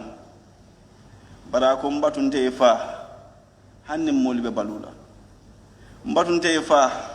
hanni molbe da hasotu nyine mala nganiyeti alota nyine kam fo duniya atar idum ba Fakebba moti me yalon ko akaya maro nyinta lummen na nyin palaso nyinta nteni nawdindi ya nyawonya ngaya maro men diyala ya mar sabadamma ifilanti palaso ta bari sika ko men ko Haruna Rashid ifilanti palaso ta isike ko men ko Ma'mun ngani ya marol ta kadiya Harun anala man saya nyawonya amannina ala tallala man saya masulan de fo ay ala tallata ya soke man saya masulan de fo ay faniyata kaf man saya masulan de fo ay muluta ke tora bar lummen na sasa di kitakan akala sojaro le ko alinkindi duma biri ajindi duma e fo ko men fo walam a hakilo tata ala tallada malakan ako ma aghna anni maliya halaka anni sultaniya bimbe wo bengoleto ma mumine men Haruna Rashid men fa ako afilantin nana fulo man nafani fengo fenna mbukata Dawuda na man ke saya kante na palaso man nafani fengo fenna mbukata fengo fenga na man ke ne saya Ma'mun me yalon ko atele Sayyida Haruna Rashid nodo ay men fo birin saya na ta kan ako ya man la tazula mulqahu irham man qad zala mulqahu te manso me yalon ko ila man sayani abuka bang fote ne mala moba me yalon kala man sabe bannal bimbe wala keno nyintu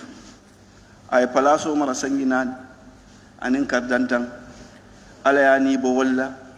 idun dankene ata lan sontala wala ma har yaw nyinte mbe men danila baadingol bulu mbe man danila signol bulu mbe men danila kafnyol bulu ba Fakebba fellari ado bata ay moto nya ama kalamta ado bata ay moto nya fon ya kalamta wota ay moto nya al yamfay bimbe yam fo keno dam maleto ay kuoku ke momo la al yamfay bimbe yam fo keno dam mal alay jarabo mel la kan adankeniata kan nayata ala kan kila yinka ko ala abenyine soto la dunya balo nyin kono idum fo sa soto do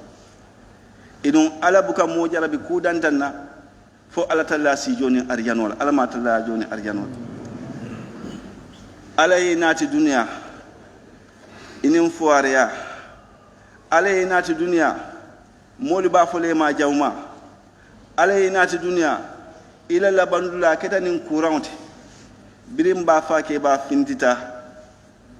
2016 ama fan soto ala dunya balu kono aka wakil dorom bare beyal na ko man hasaya aka wakil dorom bare beyal na ko ben ko ba Fakebba aman ke moti me yalon ka be hasayar wala tina da fo kumo do yata wala tina simu man siya bara ayanin dan kenata ko ala tal dala kititala idi o man so nyin akidita jongo e ko kula wala be sotla oton si yam fa ba fa ke ba mbe tenturo murundla kafo kan animen yalon ko ikaf nyuata men keda UDP ngalim ba fa ke ba je abe kuyarin ngalim ba fa ke ba je abe diyarin ba fa ke ba felenta tata bara en tultu ko male ndolu fañol kono atle mu be do ko laba nyinde fañol kono bi atel labantaje alala man sa kan nimmen be sabatirin gambia jam bi afelenta tata bandolol be hadarlen oto alnabe nyofe nyame ngam fankara fa alama ngam fankara falma al salon ko bafa ke bade atele tata bandolol be jan mbe duwala fo altalla sa ko mo sumaya mbe duwala altalla sa sunin jannatul firdaus la mbe duwala fo nyim banko altalla si kayro keje mbe duwala nyim banko altalla ma kurawbe be keren alakana jarabindi nyim banko nyinka moyen so moman so almatalla yen so moyen bunya moman bunya almatalla mbe bla bunya jongol kono ayam bula sutura jongol kono ayam bula tanka jongol kono wa sallallahu ala nabiyyina muhammad wa sallam tasliman kathira.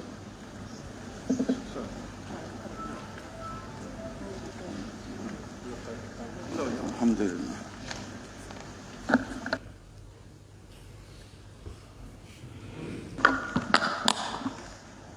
I now have the honor to invite Honorable James Cummins, Minister of Fisheries and Water Resources and National Assembly Affairs, on behalf of the government, to deliver his tribute.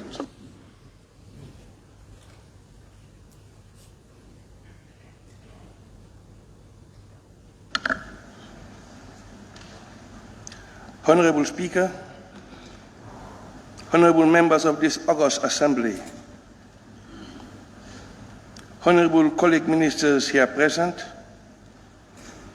honorable members of the diplomatic and consular corps, widow and distinguished members of the bereaved family, service chiefs, leaders of the political parties here present, Lord Mayor of Banjul and Kanifing Municipality, senior government officers, the press, all other protocols duly and respectfully observed. Honorable Speaker, it is a sad moment that I stand before this august assembly to mourn the death of Honorable Fakebba Colley, the sitting National Assembly member for Kiang West constituency. Honorable Speaker, I bring to you the condolences of the Cabinet to the Legislature on the demise of your colleague. We console with you in these trying moments. It is indeed a sad moment, as I am not here to answer to Parliament on my routine Cabinet duty, but to mourn the demise of an honorable member. On behalf of His Excellency the President of the Republic, my honorable Cabinet colleagues here present, the government and the entire people of the Gambia, I pay tribute to Honorable Fakebba Colley and his memory. Equally so, Honorable Speaker, His Excellency the President has asked me to extend,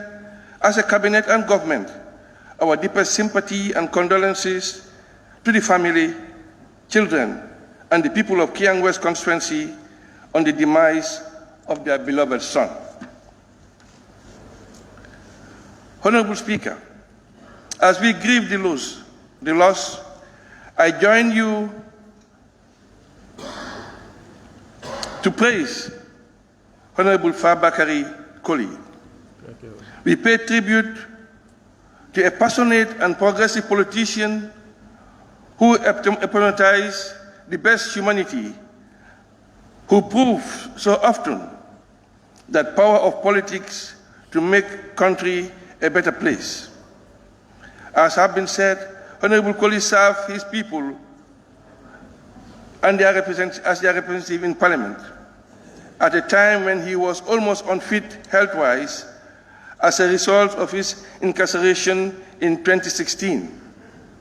not for a personal crime, but a crime of trying to salvage the Gambia from where it was then. This was his crime that resulted in his deterioration health condition until his demise. Honorable Speaker, there have been so many moving tributes for the honorable gentleman lying herein. Honorable Speaker, if I may, I would like to quote from your tribute that in the National Assembly, Honorable Fakebba Colley was calm, tolerant, respectful, and well-mannered honorable gentleman at all times, whether in Parliament or in committee sessions. He served the National Assembly with distinction, unquote. This honorable speaker speaks volume of Honorable Colley, and I can attest to this fact. Honorable Colley was a fine, honorable gentleman. Honorable Speaker, may we and the generations of politicians, those after us in this Assembly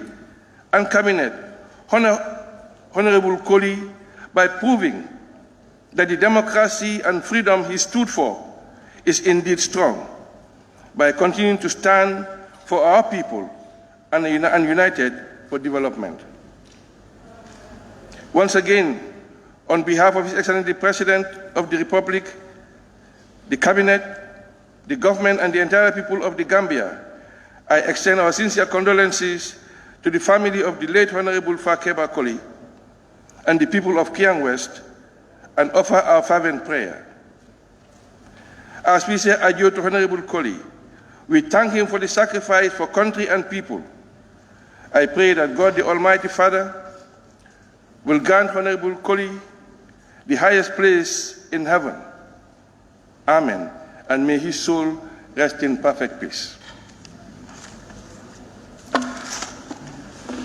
Thank you very much, Honorable Minister. Can we now allow we remain seated and allow the Honorable Speaker to be joined by the Honorable Ministers and the political leaders to lead the procession to pay their last respect, then followed by honorable members and distinguished invited guests.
So,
Last announcement, a condolence book is open and placed at the reception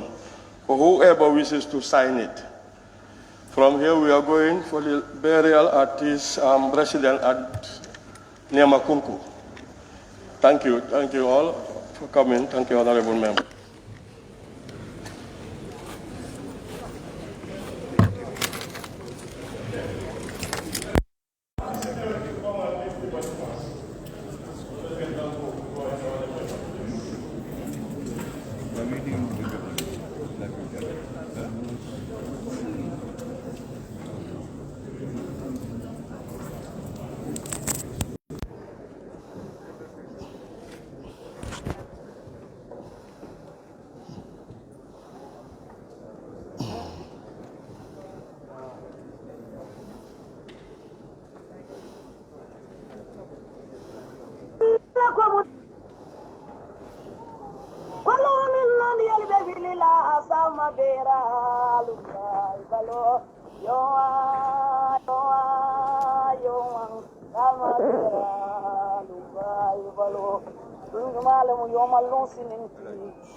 كل نفس ذائقة الموت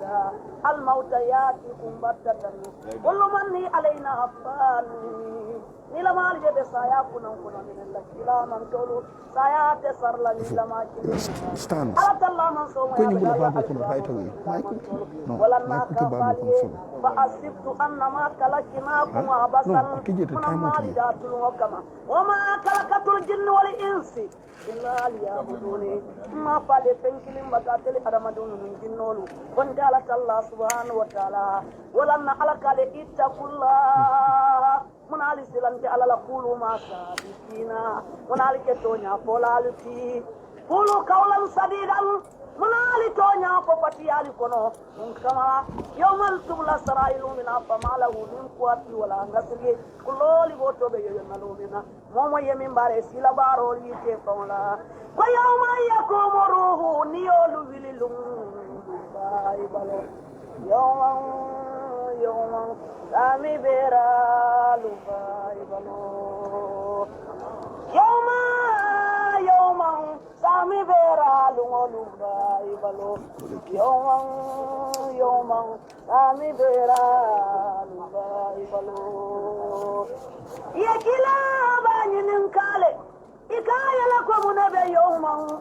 ويوم يقوم روح داتم لجللون ثم يبلو يوما سما بيرا لما يبلو إيجا هنقولو لما توبا بنسولو على الله سما يبدا القرآن وطو على كل كاريات مالكاريات وما أدراك مالكاريات يوم يكون الناس كالفراش المبثوث وتكون الجبال konin tol bebe willa kaburo kono wolum be tarla banko kam munilla komi nin tango fata na tol tatumboli katara bala nyami ade madum be willa nyamala banko kun kan Allahu akbar wolun to ko be konko be jari nyami urose foya komi kutandi mun kolu ala tallahu non so mo yabe dalla alqur'ano to wala naka fali alisilante alala kasum yawma yakumu ruhu ni olbe willa lelum baibalo Yoa, sama bera lumai balu. Ikola ko yoma yakumuru niolu belu lumai balu. Yoa, sami bera lumai balu. Yekila bani ninkale, ikaya la ko munebe yoma. ويوم يقوم روح ليولد بايبالو يوما سامي بيرا بايبالو الله أكبر الكلال حديث للمي كلا كو الجهل جاهلولو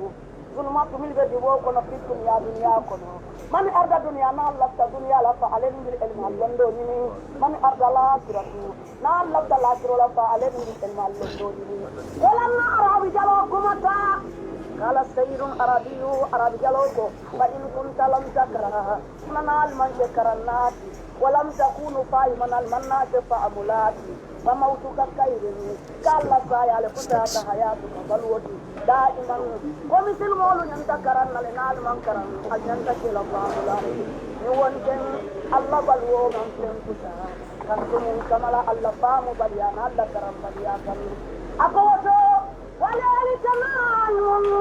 الله سوتو بسينور نعمي ونارك باطل وتلو بكنار ولا نعما ودون حياتك في الدنيا والدنيا بلوك أجل فايده ونندي عند بلول كامنك وعمر بن عبد الله صلى الله تعالى عليه وسلم أكو يوم يقوم روح نيول بلول بايبلو يا يوم سامي برا بايبلو إلى من قول صلى الله تعالى عليه وسلم من لا يرحم الناس لا يرحمه الله على كنا من بلا فانيو على تعالى كاتب بلا فالا ليه ولكن جل صلى الله تعالى عليه وسلم أو سيتا أبقى أمتي أمتي أمتي كما لا يوم الموت كما لا ويوم يقوم روح نيول جليل لله ثم يبلو يوما يوما كامي برا يبلو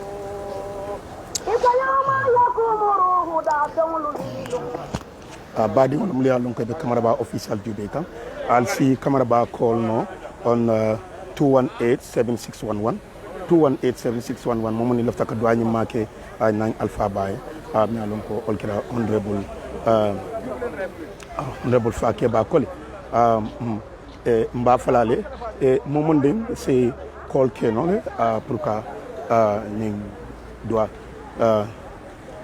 2187611 2187611 nimel lafta ka call ke 2187611 you can call 2187611 pour mari si doa nyima keno nan alpha tabaye inshallah line ol be la so be tarla silo kam tarla live al si call sol keno le 2187611 yeah 2187611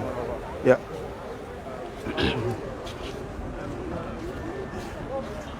so sign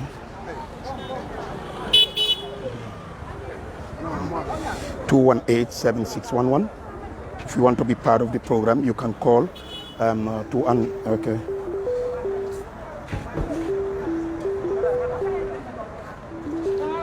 naam assalamu alaikum allo assalamu alaikum wa alaikum salam wa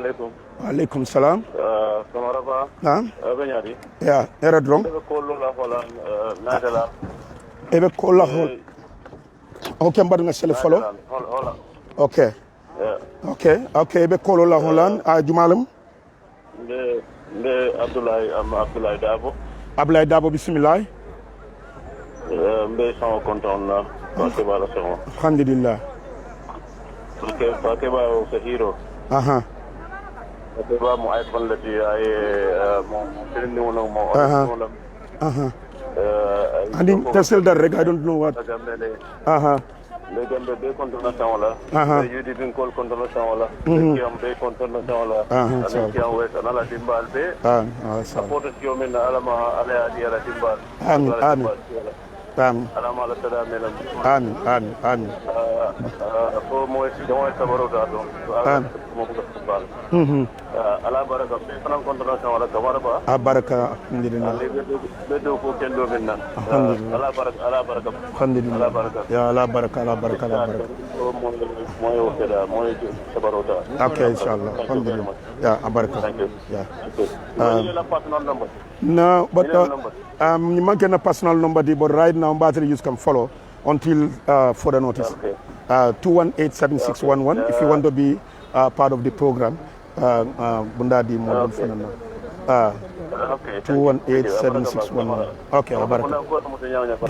alhamdulillah alama lay nijo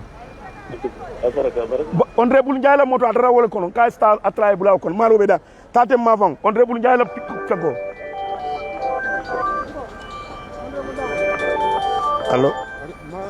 allo assalamu alaikum patili da fele ñing allo assalamu alaikum badingol allo assalamu alaikum jumalu mani be kolla min tole bari bo sal kenya bismillah malum faybe camera ba follow kan natre ba follow kan mbe honorable tala mbe wolela lati auto koto bi so mbole la droite so momoni si kol ken ka duaji ma ken alhamdulillah wa alaikum salam camera ba number abe ya alhamdulillah baraka oh my god allo assalamu alaikum salam camera ba naam yo mko mbaka konto na UDP kondona sana biko UDP ne kondona sana banko bere kondona sana UDP banko be patielti inshallah alhamdulillah le kondona sana nyo kan dere mo tambaleti ya ba mo foda mo bale la di foda mo bal nyo kan dero ko nyo ya doran nyo ya do bandel jindi ko bandel ba mun kala dom ba be sinno no modorom e bale no ma do mun polo bana bo silo no do silo no ma delo on ni tiya dorom because ndelum ba karanke telfe e tel blender bla dem polo e ba mun don no ma alma wo sima yala alma wo sima yala alma tawo pele na banko be kondon sana ka bage e kondon sa abaraka bake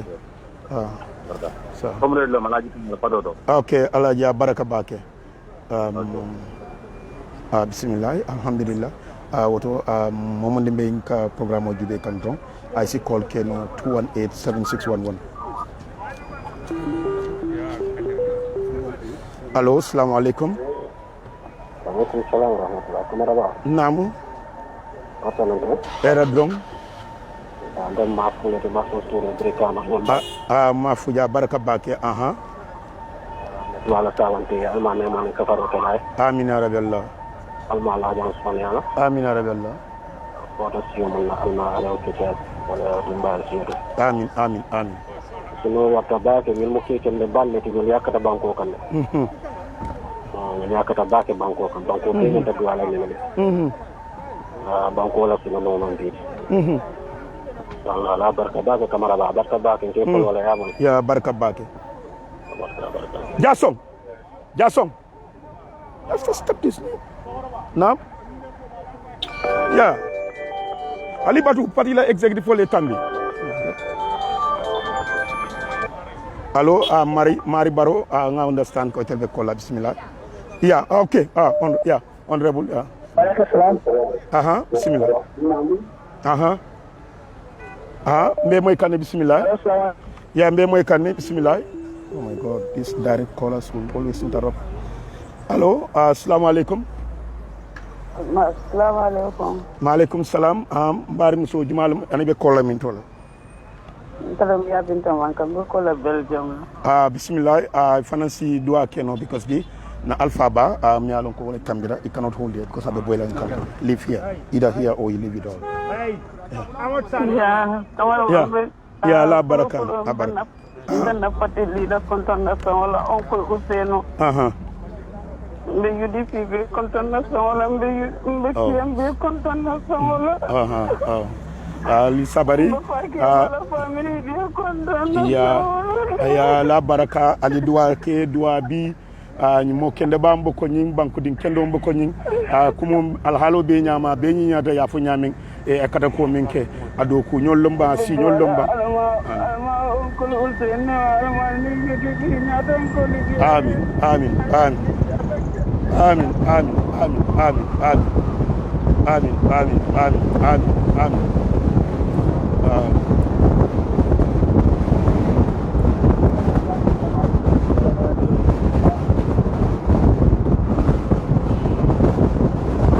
assalamu alaikum allo assalamu alaikum ya jumalam ani be ko lamin tol jumalam yes bismillah Fabakar Sanya bismillah alhamdulillah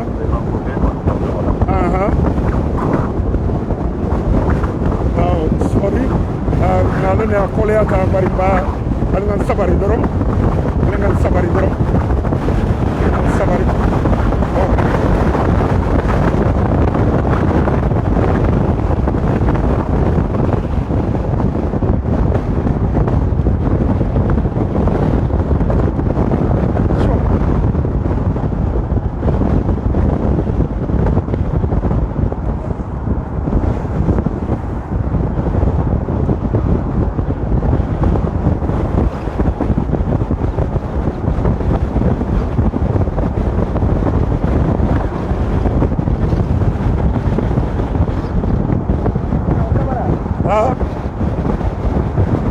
Hello, assalamu alaikum. Hello, assalamu alaikum. Yeah, it's the diamond only because for you never worry. Hello, assalamu alaikum. For you never worry. Bismillah, Jumalem diamond wrong. Jumalem diamond wrong, for you never worry. Ite ila dua ke drong. Yes, ila dua ke drong because temo ino la fonyo le be warni be pick up le koma. Bismillah.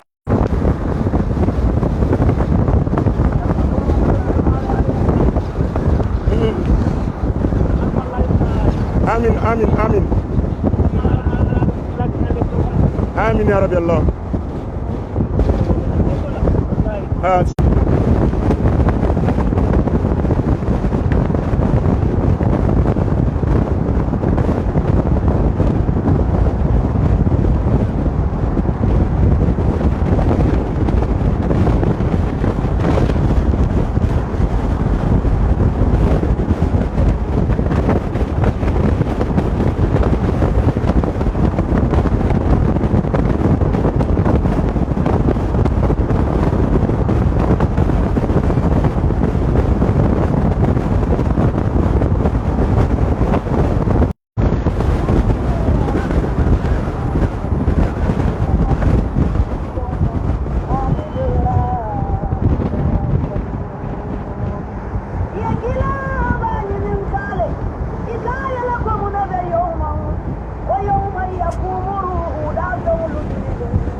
Hello? Hello, assalamualaikum. Waalaikumsalam. Sain kay tela dua ke ron bayri mbe mon ro naam bismillah. Nge kontong. Baraka fana nge jo. Nge kontong. Okay, jumalem ani be kolla minto. Ayo.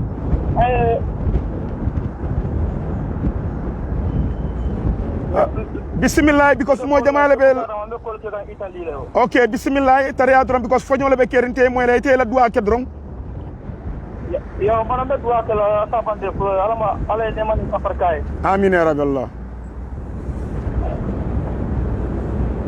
alama la jawtuna ala ta to alama sala ko blade amin amin amin amin alima alama le kedan ka alama lo sabati da mal ke mai ko alama le akona ndi amin amin amin amin amin amin ala bo ka fo kono alama mari alama jotenya alama le akona ndi amin ala kenya jotenya amin amin amin amin amin amin amin yiri be kala bale soto ba bidon fonsa ala seje dron fonsa ala seje dron alhamdulillah akata alo ko ya ke ba kata banko yede akata banko ne kampande akata banko ne alo banko ne alama abbe falina har jannatul firdaus amin janul bele jar janu alama sallallahu alaihi wasallam amin ya rabbi allah amin qur'an wa jinya na hormoto na karanna hormo kam amin amin ya rabbi allah barka bake baraka mala en mijo ala mala ila duwal muta inshallah te mubala wa alaikum assalam wa rahmatullahi ta'ala wa barakatuh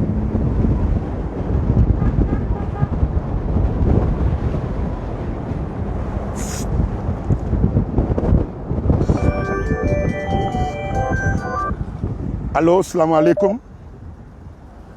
allo assalamu alaikum kamaraba nam bismillah jumalu mani be kolla min tole bismillah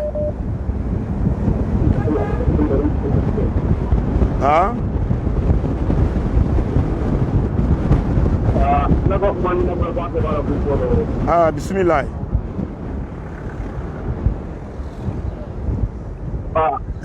metti andu mudon kol be ko dal tawala lefa ko man dina fa ko ke bala ko bari ndike pa ke balo nen ta bari ta yama fi allo so pa ke ba nana bu do ni kino la kon do tala jël do taw do yari nang do ni ba la ma ma ma de bari na ra dum dan ni mo na ni do ba ta na ala ta ma la pa ke bala ko do ko do ni dinni ke ba pa ke ba de mu da ko ko no ade ma ade ka yanda ter to ti te kara yang kata raja anak antara je alhamdulillah kita dia pun kena tahu lah kedua lah soal tak ada dengan lah amin amin ando new kari jamba ko la kabirun kunu ngara taw moy new kara bak bari min mo ci fa wala la taro ko na la fa do ko no new bi andu yelle bi fa de dula moy so paake ba ba ndo dua la jong mo do ko no ko dua ko me imam ya ko nyame du muron ko la imam wa ma ko li ko nyame ko men do de fa malam dal bari ñen tamu dal ko men ko fa wata de mo ndamu ko dum ko ba saban ko dum bari yang kum do ko no ñen tamu da nyame du ko be tamu da nyame paake ba ko len do de mu da wala nyam ñen de tray andena di malaka da di man wala ko ko wul me dara lam ko ni sol diwo kay alhamdulillah ay ma ya aja amin amin amin amin baraka abarka bake abarka almadu ani mal jabila amin inshallah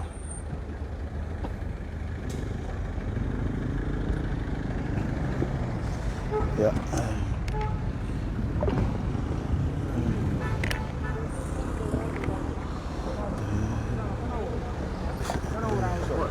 अच्छा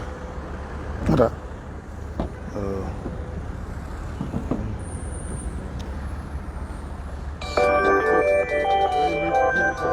halo assalamualaikum waalaikumsalam alhamdulillah jumalem ani be ko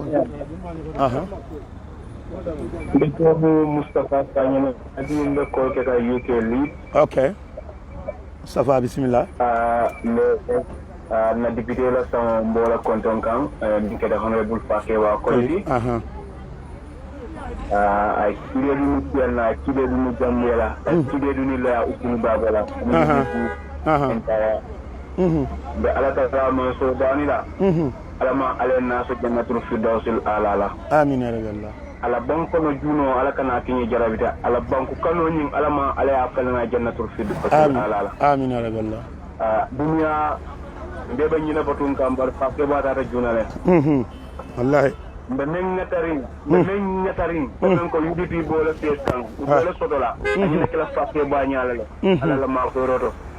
ala la tala ka min tol jondi wala nde kunno min ni ba diabu kam ala bandan ko la message o min jaar lo ko last month on the 21st la ma la banda kana message o min jaar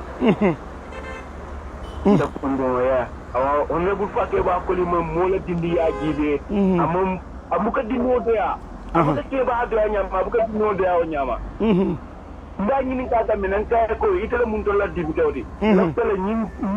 ya min do kerin ci an comme ko adama kana bere la mba ñini ka ka wala kilometer o min ko ka ci an ka bo karanta ba kata kata san kan min ka mo ko ci eti paslo ba bo ko ko jabi ka yalla ko wado ke ba ñi abolo mamanta ko tenke mba fula yabinta manka ñole ye sabari da system nan ne bele ma di kaji kali so alngan sabari ne so duwala ala utenal meta mi la ñeje amin ya rabbi allah mi la ñeje amin ya rabbi allah ite nin to mal min laje ala mal mi la ñeje amin ya rabbi allah barka bari kamara ba be fanan tentu lam be jayila ala mi sembotu le bulu amin amin barka baki alma alay duwa jimma ñimale molbe men ke kam fuma satala sa ke di duwa am tare taba inshallah ya ala baraka allo assalamu alaikum wa alaikum salam wa rahmatullahi wa barakatuh okay jumale be kolla ndekol kan Italy Abubakar Ndiaye bismillah yo nde United Democratic Party be condamnation wala nde ganda be condamnation wala Fakebba mu banku den kendol di mealon ko ay kelo ke gambere fo ala min jode ando so kelo ni kono odo alma ala so kennati firdawsla amin ya rabbi because imam men folam kila sallallahu alaihi wasallam ko mole men fola ko to wala mu tonya muslimon ko Fakebba mu kendol di mole ala beta ala ko to wala ma tikoti wala dina ni UDP metano because UDP mu tonya patiol problem bode kono don alon ko amari mantra siloka odo Fakebba to patio tonya patiol kono ko ala min jego alma ala do ko nyum kay adjano amin ya rabbi allah United Democratic Party de me hamo mem bela alinna to mem bela alma ale gamba dila tiam ci tento inshallah amin December 6 Fakebba ñol solo san ñol la ndam ndum ba ñol ko ci wala kabro kono December 6 inshallah alma ala okay inshallah amin allah ya rabbi tawsun alma ala jahnu jaade ken dara falla tan ala amin ya kamara ba alfana baraka ba kala do ko pedal thank you very much baraka ita kamana no I don't drive wala bal jelo na so it's not going to be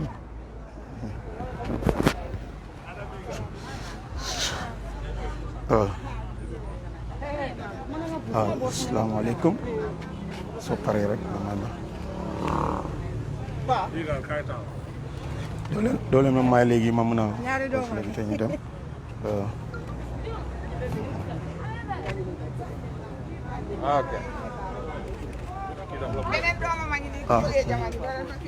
ok jëlal lii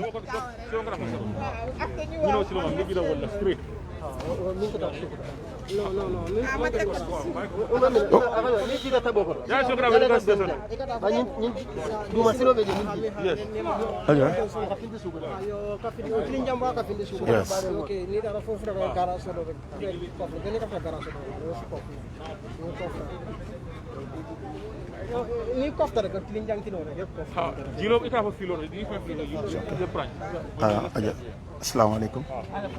Mike bi Mike assalamualaikum deputy party leader mang la jale ci dej bu an ni ñi ñoy sa xalé won ñi ñoy sa youth ci ñi ñoo tax United Democratic Party taxaw yalla jël nako lo am ci ñaan ci dej bi xanaa ansi billahi mina seytaani rajim maa ngi sant yàlla subhanahu wa taala jul si na Musa sallallahu alayhi wa sallam Fakebba Colley maa ngi ko jaale Gambie yëpp di si jiital Keng East Keng West fi mu daan taxaw di ko jaale His Excellence Lawyer Ousainou Darboe di ko jaale National Executive UDP di ko jaale di entire Central Committee ak UDP yëpp Camara Bah fan yi suñ xol dafa naxari te ku ñàkk ku mel ni Fakebba Colley sa xol dina naxari Fakebba Colley xarit ñëpp la woon ku tee ku dal ku xam liggéeyam man de maa rek la maa wax Fakebba Colley suñ first female wing tour bi 2011 towards 2011 presidential election dañ demoon te ñun jigéen United Democratic Party Fakebba Colley dafa àndoon na ñun si tour boobu the first tour of the female wing of United Democratic Party was 2011 mu àndaa ñun di ñu assist moo singul ñaasi yal na ko yàlla yërëm moo Lamin Marong yal na ko yàlla yërëm moo solo sande ak Lamin Darboe mi fi nekk tey Lamin Darboe yow te maa ngi laa jaale Fakebba Colley sa papa lañ ko tuddee United Democratic Party ñàkk nañ koo xam ne duñ ko amati yal na yàlla may xoli muñ Fakebba fam ñu féetewoo yal na ko fa yàlla yal nañu fa yàlla féetewoo yàlla may ko aajana firdawsi waaye ñàkk nañ koo xam ne duñ ko amati ku tey ku dal ku bugg a parti bi ku xam lim daan liggéey du ko boolee wax yal na ko yàlla yërëm ñun jigéen United Democratic Party suñ jiitali aji sukay naka ñu ngi koo jaale parce que daf ñu daan jàppale torop fu jigéen UDP mu sa teg tànka Fakebba Colley suñ gannaaw man mi nekkoon secrétaire général bu men swing bi daf ma daan advice di liggéeye man wax dëgg ne yàlla yal na ko yàlla yërëm ñàkk nañ koo xam ne duñ ko amati mukk sa parti leader wax na lu rëy ba dafa kind of yëngat National Assembly bu mu waxee xanaa boobu mooy Fakebba kookoy Fakebba te li si gën a ndaw yaram li parti leader wax daw na yaram waaye ñim doon liggéeyal te ñëpp dem ba Pa Colley toppaleen moo tax National Assembly bi ñëpp doon jooy daw na yaram parce que United Democratic Party soo ko seetee 2016 bi nit ñi génni 14 April 16 April ak 9 mai ñëpp a ngee dem Adama Barrow maa ngi laa ooj Yaya Jammeh jox ñu victimes yi waaye Adama Barrow victimes sa victimes lañ gannaaw yàlla suñ génnul woon there will be no change su change doon am itam du nekk sa boor waaye because 14 April génn na 16 April génn na 9 mai génn ñoom ñoo tax gannaaw yàlla nga toog Adama Barrow gestu victimes yi ñu ngi dee benn te ñoo la taaj Adama Barrow su ma waxee yow du neex fii Adama Barrow toppatoo victimes yi sa victimes lañ suñ génnul woon doo toog Adama Barrow nekk leen nga victimes yi faale wuloo leen konte wuloo leen te xam nga ne ñoo la taaj gannaaw yàlla yonente ba Adama Barrow Nogo Njaay nga feebar mu nga lopitaan Fakebba gaañu na ñu ngi gaañu benn Adama Barrow toppatoo victime UDP yi nga toppatoo leen suñ génnul woon doo toog Adama Barrow bu fàtte démba kuy fàtte démba baaxuloo ñi laa advice na ñoo baax toppatoo victime si toppatoo leen victime si sa victime lañ UDP taxaw ñu génn biñ génnee gannaaw yàlla li si xew na si da nga mën a toog toppatoo leen su ñëpp dee benn di nga am gàcce àddina ak bu àllaaxira ngeen baal ma jërëjëf alhamdulilah ñu ngi la jaale continuer di la jaale rek asalaamaaleykum Adja bisimilah asalaamaaleykum mbe kondona sangola anti may ngaje bi albe sorta kan kabrin kunu waran kunun ko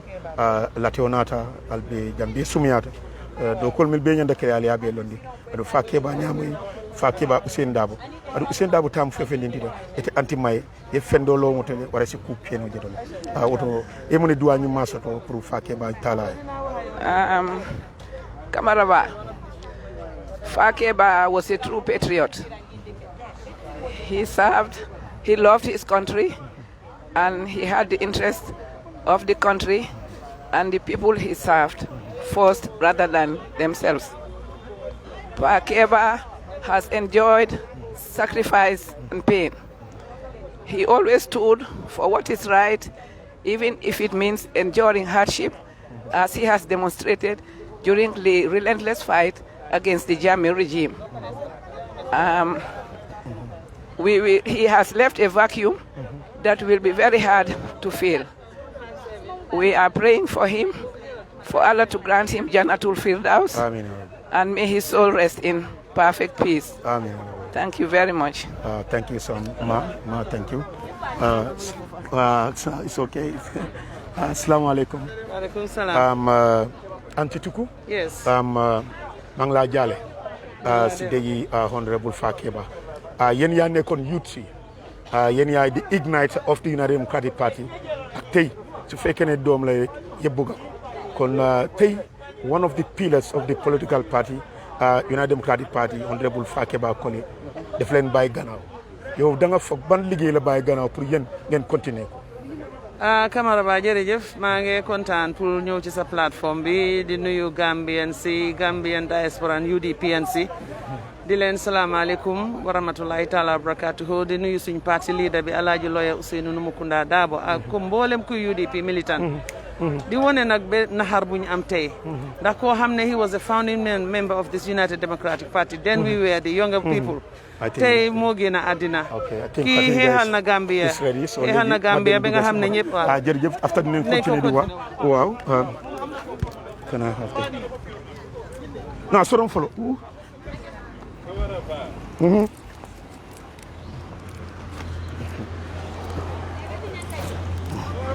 naam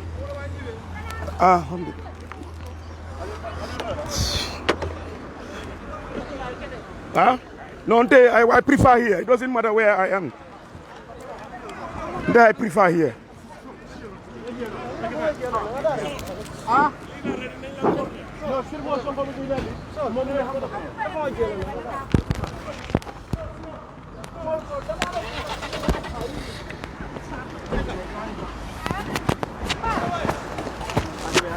Parti leader natale pour que anala molu pour que Sadio Moda pour que ta kaymo bayni wato min doa de kel